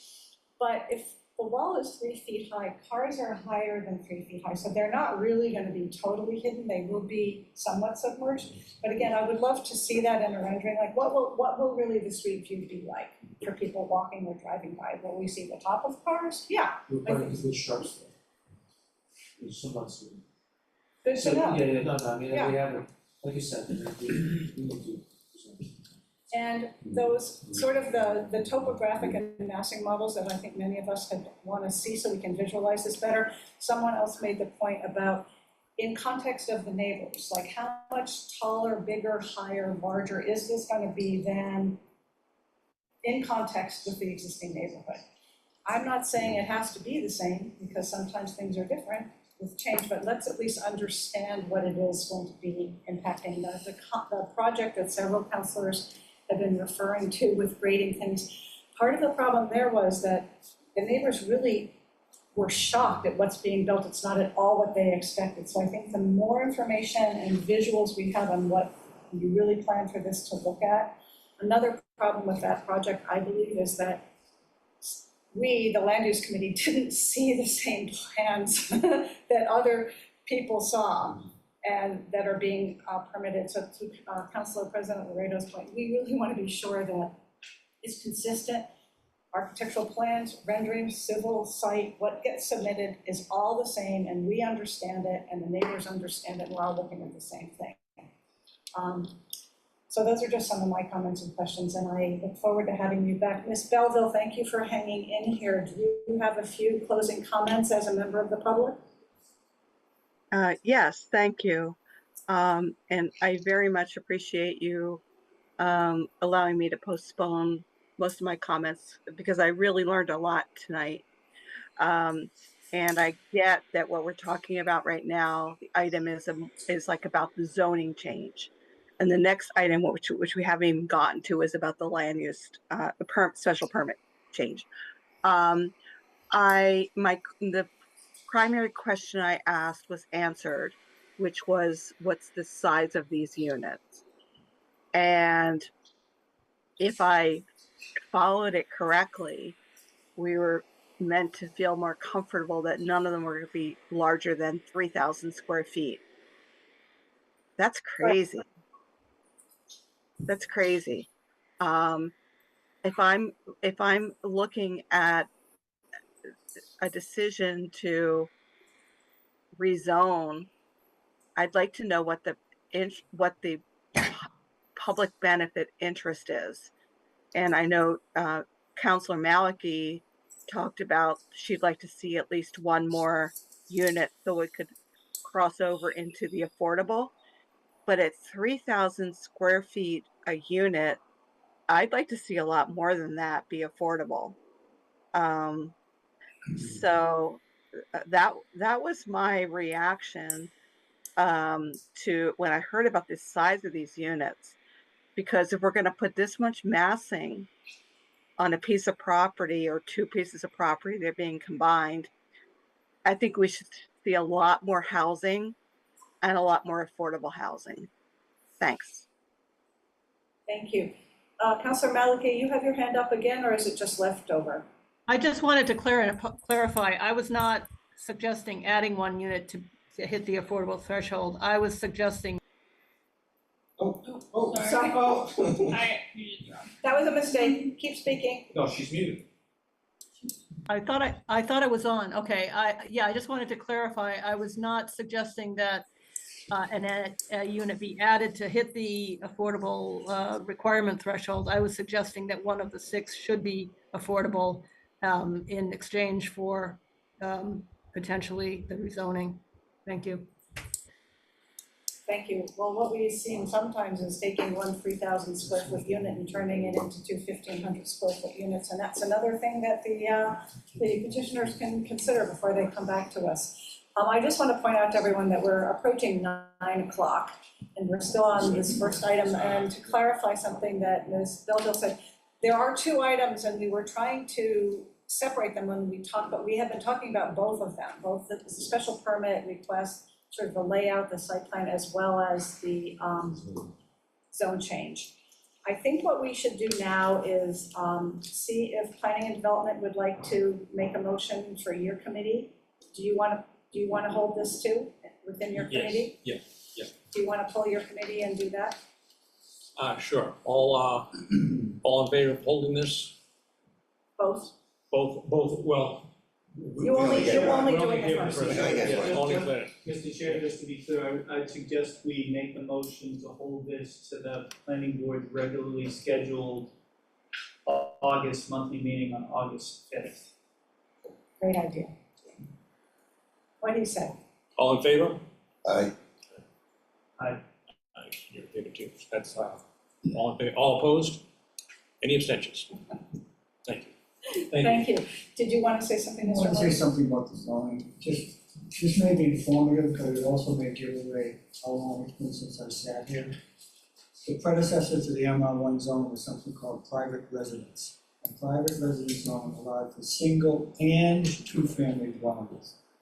Now, as a practical matter, that's being wiped away because every single family house in a multi-residence one or proposed private residence is being developed for two. The zone, the intent of that zone, MR1 and private residence, was to have a mix of both single and two.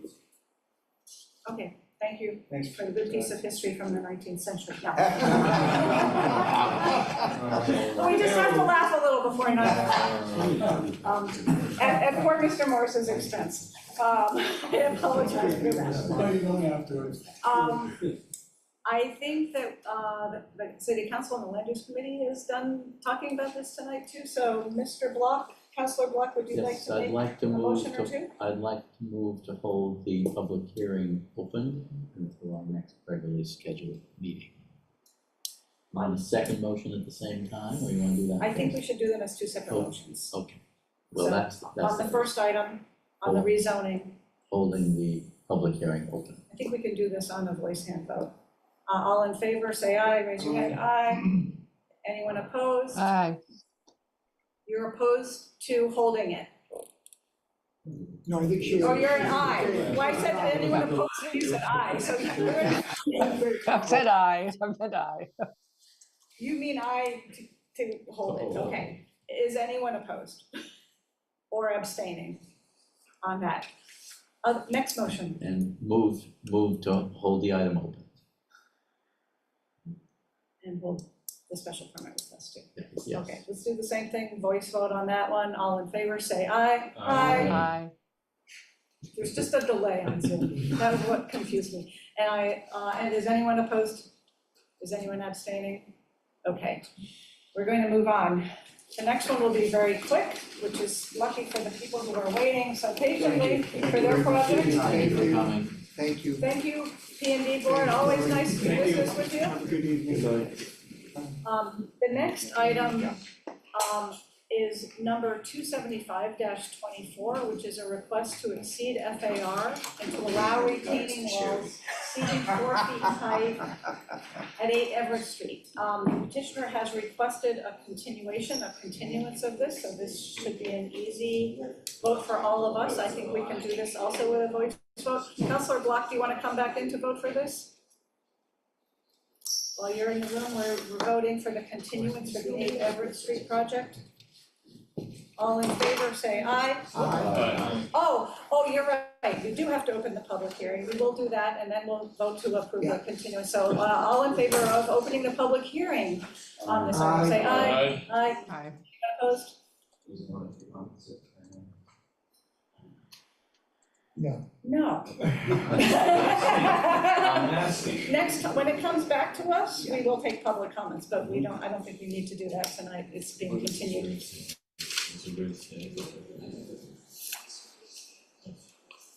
So let's vote in favor, let's vote on the motion to continue the 8 Everett Street petition. All in favor, please say aye. Aye. Is anyone opposed? There's no more hand raised, I think that was a leftover, it's down now, I was just waiting to see for that. Okay, next. 2-minute recess. You may go, take a 2-minute recess, we're gonna move on because we have very patient people who've been waiting in this room since 7 o'clock.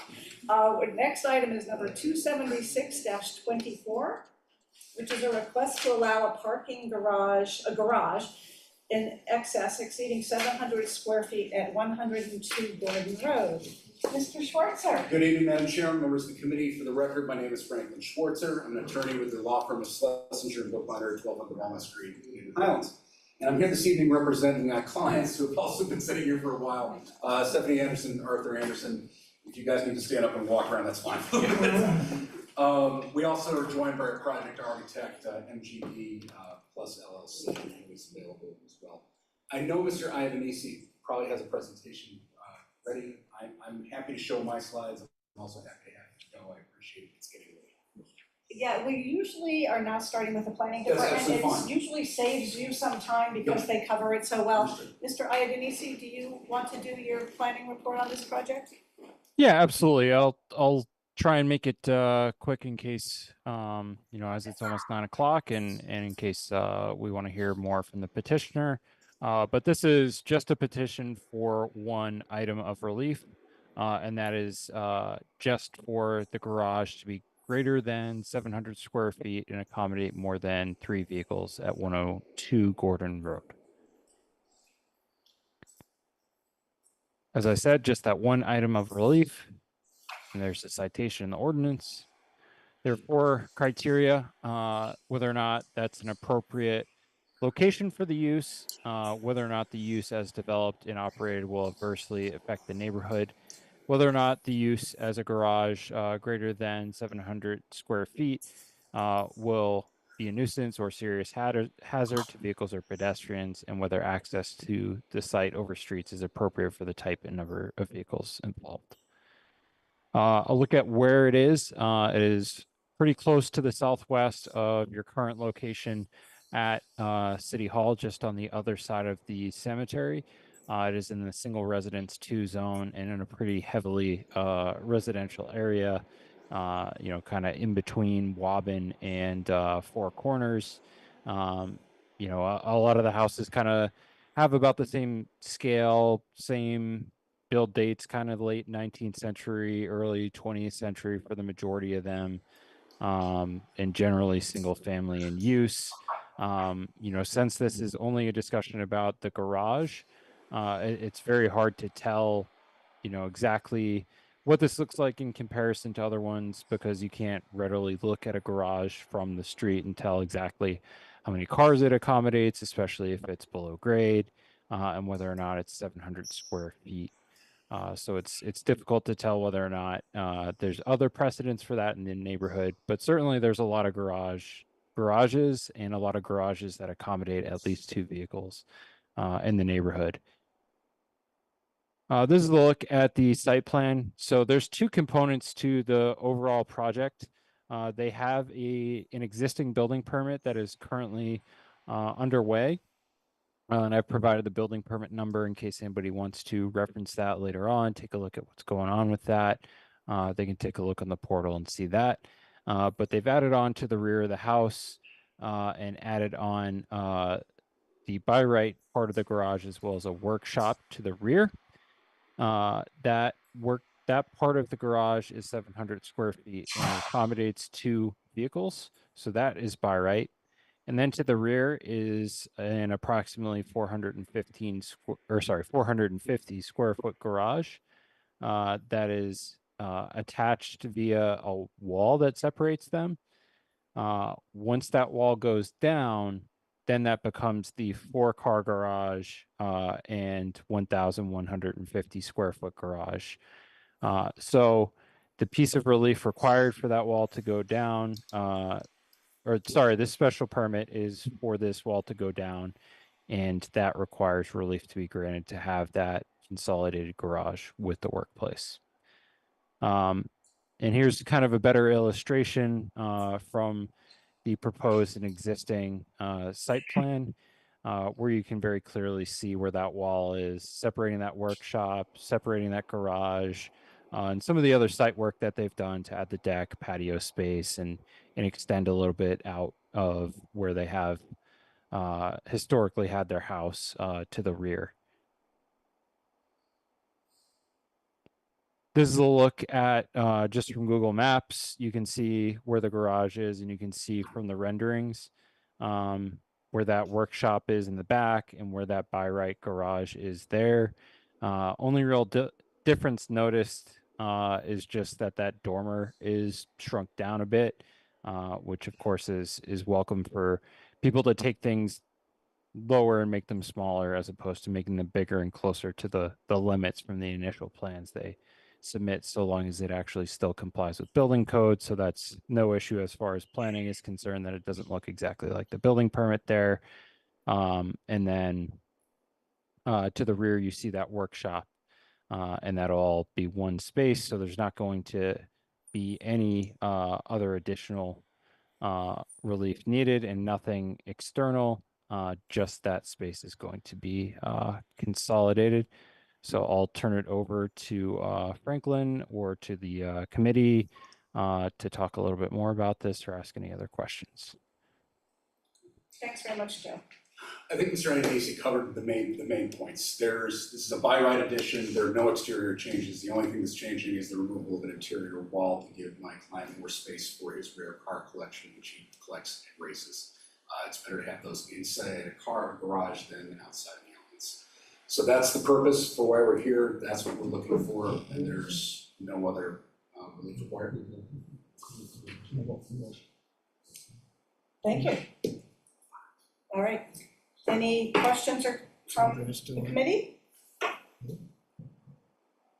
You want to hear from the public first, or do we have any members of the public? Delay in terms of hearing, so I had just also asked, if I see some hands up now, well, one hand. Go ahead, sir. Rod, is it? You're muted. You're muted, sir. If you can figure out where your mute button is. Believe it There or you not, I did. There you Okay, go. sorry about that. We're Rod and Lori Rhoda, who live at 97 Gordon Road, directly across the street from our Stephanie Anderson. And we are here to voice our very strong positive approval for this proposal. Can you hear me okay? That's working better. on that. We got it. That's better. Can you hear me if I speak up a little more? That's good. Okay, I'll project more. Anyway, the Andersons have gone out of their way to come up with a redesign for the garage that fits in completely with the existing house and fits in also with the existing neighborhood. Arthur primarily is a car hobbyist, which is why they have 4 cars, even though they only use 2 of the 4 primarily. And one of the reasons for our strong support is in the one picture you saw of the existing property, 2 of their cars have to be parked in the driveway because they only have a 2-car garage.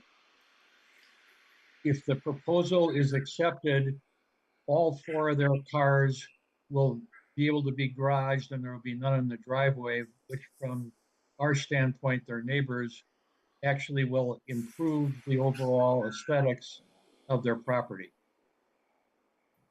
So, I don't know, Lori, if you have any other comments or any questions from any of the committee members? No, I don't see anyone, but thank you very much. All right, you're very welcome. Speaking and supporting. Rafael Tejeda. Hi, good evening, everyone. Thank you for the opportunity to speak on project. I'm also echoing a lot of the comment. So I live at 111 Gordon Road, Rafael Tejada. I echo Rod's sentiment in which he's, in terms of strongly supporting this project. I've known the Andersons for a few years, been very welcoming since I moved into the neighborhood. And as you heard from Rod, Arthur is a big car aficionado. I believe, right, that it will appropriately let him to continue to love and pursue his passion of cars. And aesthetically, right, I think that the design is very appealing, project going very smoothly. No issues that I'm aware of, right, in terms of the neighborhood. So again, I echo a lot of what Rod just mentioned. I'm in strong support of the project. Thank you for your time and consideration. Thank you very much for being here. We appreciate it. I don't see anyone else from the public, so let's see if members of the Land Use Committee have questions or comments. Councilor Laredo. I'll be extraordinarily quick. I think this is great. Let's vote it out. And Attorney Schwartzer, you follow the first rule of good lawyers, which is when you're ahead, stop. I learned a long time ago. And the later it gets. Councilor Lucas. Yeah, you said your clients have what kind of cars? Special Very, very orders. nice ones. I think primarily Porsche. They're not race cars, are they? They are, some are designed for racing. Ooh, just don't race them around Newton, please. I'm all set. Your ward. No, it's fine. I'm just gonna ask a question and then we will move it. Councilor Downs? Say, thank you. You see, Yeah, thank you. This is my ward. When you're ready, I will make the motion to close the public hearing and to approve. that's gonna be in 30 seconds. Thank you. I just have a question. When you built that workroom and put the wall up, did you actually intend to use it as a workspace, or did you know you were gonna turn it into a garage? No, the initial intent was to use it as a workshop, but again, it just based on his collection and what he needs, it made more sense to use the space. I just didn't know if it was kind of a procedural No. thing, but anyway, It would have been crafty, but I'm not that crafty. Okay, thank you. I'm good, I'm not that good. Counselor Downs, please go ahead and make your motion. So I move to close the public hearing. All in favor, say aye. Aye. Aye. Anyone And opposed? okay. And I also am moving approval. Great. I think we can, do you want to do a roll call on that because it's an actual vote? Yes, we do want to see the. Have we looked at the order? Yes, thank you. We would like to see that. Okay, so the findings as proposed are that the specific site is an appropriate location for garage exceeding 700 square feet and accommodating 4 vehicles, as there are no proposed changes to the use or external structure. Secondly, that a garage exceeding 700 square feet and accommodating 4 vehicles as developed will not adversely affect the neighborhood, as there will be no additional building area created by this proposal and converts an existing workshop to additional garage area. Thirdly, that there will be no nuisance or serious hazard to vehicles or pedestrians because the site layout and circulation is not changing. And lastly, that access to the site over streets is appropriate for the types and numbers of vehicles involved, as the garage exceeding 700 square feet of garage space and accommodating 4 vehicles will create additional area to access the site. And then our conditions are just the standard conditions. And Chair, I did one quick thing on the council order. I just want to make sure that the plans that are cited in there match up to the 6 sheets that we swapped out with the by right plans for the 4 units. Mr. I think they do. I just want to. Mr. IABC, can you confirm that? Offline. Yeah, absolutely. I'll make sure that everything matches. You're saying that you want them to match the by right set or special permit set, you're saying, The right? by right set, there were 6 sheets that would be Right. swapped out. By right, the special permit set. I just want to make sure that we got the right reference numbers. I think we got the elevations in there. There may have been 1 or 2 that were inadvertently omitted in the council. Yeah. Yeah, and all it's going to reference anyways is going to be those elevations. So that's going to be the same anyways between the sets, but we'll make sure that it's absolutely right. Thank you. We like them to be right. Counselor Downs, do you have something more you want to say? No. Nope. Thank you. Okay, now we can take a vote on this. Counselor Block, Aye. Counselor Downs, Aye. Counselor Farrell, Aye. Counselor Kelly, Aye. Counselor Lovovitz, Aye. Counselor Lucas, Aye. Counselor Reno. Aye. The motion passes 7-0. Thank you all. Thank Good you. night. Congratulations. Thank you for waiting patience. around. Is, nothing changes from the outside. It was a good one. All right, our final item is number 277-24, which is a request to increase the non-conforming FAR to further extend the non-conforming height of a detached accessory building, to allow a dormer exceeding 50%, and to allow a dormer with an uninterrupted wall plane at 62 Lenox Street. Planning? Yep. Good evening. I'll be covering this one again. So this is 62 Lenox Street. Noticeably, this is the primary building, and all of the work and all the relief required is going to be based on a project for the detached accessory apartment. So there are 5 pieces of relief needed. There is the need for relief in increasing the non-conforming height of the detached accessory building, which is created by a slight grade change on the site, and then further increasing the non-conforming second story of the detached accessory building, which is increased as that height is increased, as well as a little bit of additional area is being added to that second story through an addition of a dormer. That dormer triggers 2 items of relief, creating an uninterrupted wall plane, and it is going to be more than 50% of the length of the wall below.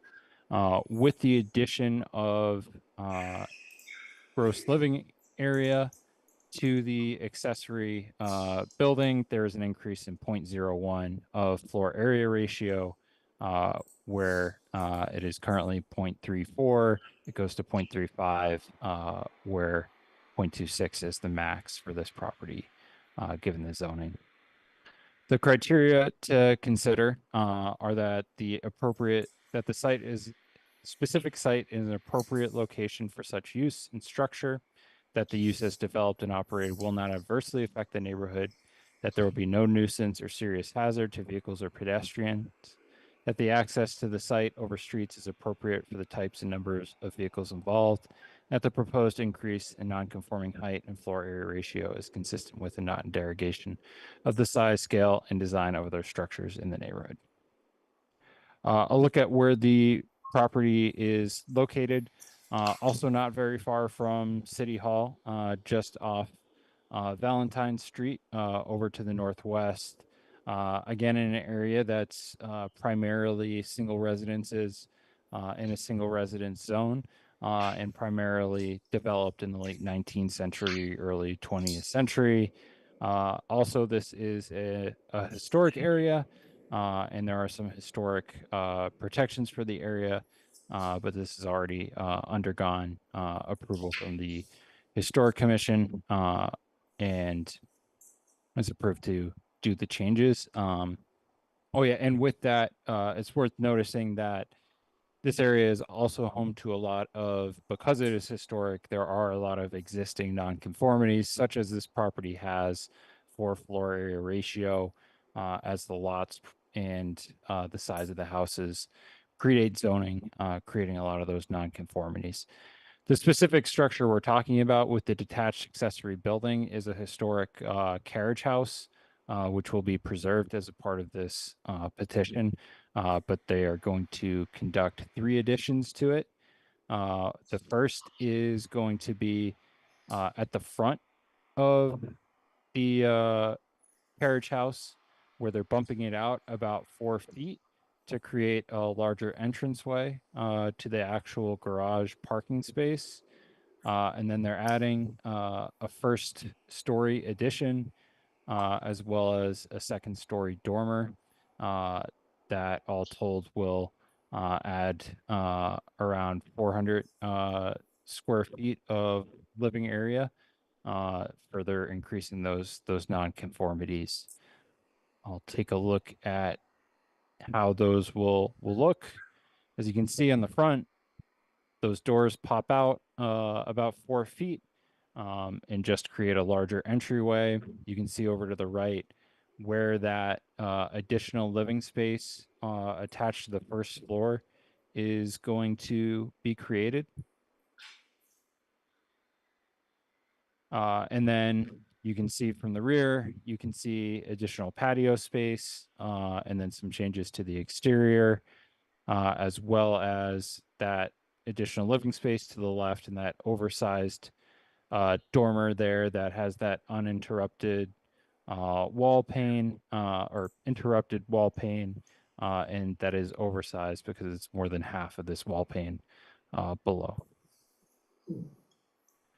And then lastly, I'll look at the right, or sorry, second to last, I'll look at the right elevation, which shows that added living space over on the right side of this facade. And the last look will be on the left, where you can see a little bit of the patio bumping out, and a little bit of that new entryway to the garage bumping out. As you can notice between the elevations, although there are an increase in height by, I believe, 0.14 feet total, that is not created by any sort of additional height like above sea level or relative to other lots or relative to the original grading of the site. But as they make some changes that extend the footprint of the building and add that patio to the back, there's some grade changes associated with that that actually trigger that need for relief there. And I will turn it back over to the committee. Thank you very much, Joe. That was helpful. I see Mr. Sachs on the Zoom call. Would you like to add something to that? You know, I think that Joe did a better presentation than I can do. But I appreciate that, Joe. You did a nice job with it. The one, I suppose, to just clarify, one of the reasons for the window breaking the plane of the eave was, are you going to go back to that picture? Oh, I was going to try. Oh, okay. Or unless Joe can do it. Let's see. Here. Oh, no, sorry. Joe can probably do it. Yeah, absolutely. Okay. I can pull it up if you need. All right, excellent, thank you. Elevation renderings is what I think you're trying to pull back up, Joe, right? Which elevation is best for this? Either the side ones work? The side one towards the house. Okay, so the right. I think with the Yeah. oversized dormer. Right, there's an oversized dormer there. And one of the reasons that we need to break the plane is because the window needs to be an egress window. And the same is true of the other side facing the house. If you go to the left side, Joe. Yeah, no, keep going. Yeah, right there where there's a dormer, and then the two windows together are breaking the eave line to be, in order to be 24 inches off the floor. Or is it 30 inches, Phyllis? I've forgotten. So those are the egress windows. But otherwise, I turn it over to the committee if they have any questions for me. I think it's pretty straightforward. Let's just see, before we do that, you probably will get a few questions from us. If there are any members of the public who would like to speak up to this or ask questions about it. Anybody on Zoom, any neighbors who have thoughts? We don't see anybody yet, in which case we will take it into committee. I just have a quick question about those egress windows, Mr. Sachs. Does that mean for an emergency sake, people can get out those windows on the second floor? And then what do they do, jump down? No, I mean, that would be, no, that would be, the code requires of us in a bedroom to have egress windows, and I understand, but where do the people go to once they get out the window? imagine perhaps a ladder from a fire truck. Okay, there's not gonna be an exterior stairway or something like that to get people out? No, nope. Thank you. Any other questions or comments from committee members? Mr. Lucas, Councilor Lucas. Mr. Yeah, this is a fine home. I did a site visit over the weekend. It's a historic home. I like what the petitioner is doing with the accessory building. And I had no issues with this at all. So when ready, I'll make a motion to close the public hearing and move for approval. It will be your ward. I would just like to say to the client and to Mr. Sachs that I think the renderings are really helpful. At first, I didn't understand really why you couldn't stick within, the confines without having to seek waivers, but I see the relationship with the existing building and with the roof lines, and I think you've done a really nice job, and that's not something that's within our purview, but given what a beautiful house this is, I think this addition looks really nice. Thank you, I appreciate that. I think we're ready to take the motion from Councilor Lucas. Close the public hearing. All in favor, say aye. Aye. Anyone opposed? I know nobody is, but I have to ask. Next, And move for approval. we accept that motion. Let's see the findings and the conditions. I remember. All right, so the proposed findings are that the specific site is an appropriate location for the addition that will increase the non-conforming height and second story of a detached accessory building and increase floor area ratio as the building was constructed prior to the zoning ordinance and now exceeds zoning standards are common in the neighborhood. The site is an appropriate location for the addition of a dormer exceeding 50% of the length of the wall below and an uninterrupted wall plane, as this addition will occur towards the interior of the lot and be minimally visible to the public. That the use as developed and operated will not adversely affect the neighborhood, as the proposed addition of a non-conforming dormer will be to the rear of the accessory structure and minimally visible from the street, while the addition to the accessory structure will be a single story and built towards the principal dwelling rather than towards the setback.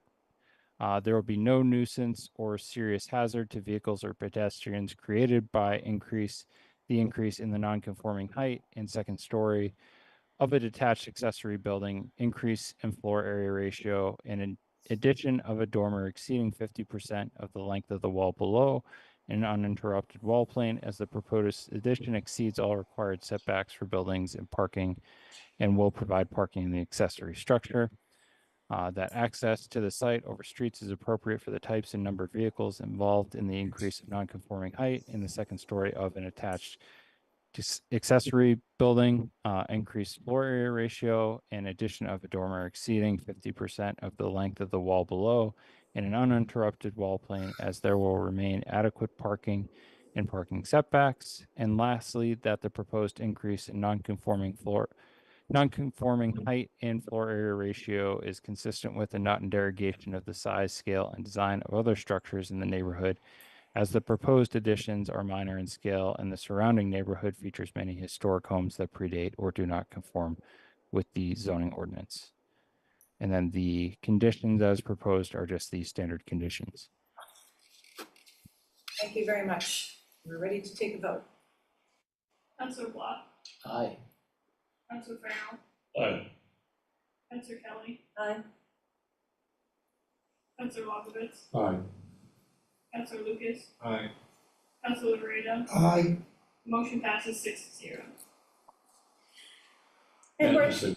yes, While visiting very today, much. compliment the family on the security system. At 97 degrees today, we could find no way to get into the pool. Oh. Where you went for baby too, at the same time, just in case. That didn't matter. You couldn't hop a fence? Thank you so much. Thank you, everyone. Appreciate it. Nice job. Thank you. Thank you, planning too. We're We're adjourned. adjourned All right, good job. before 9:30.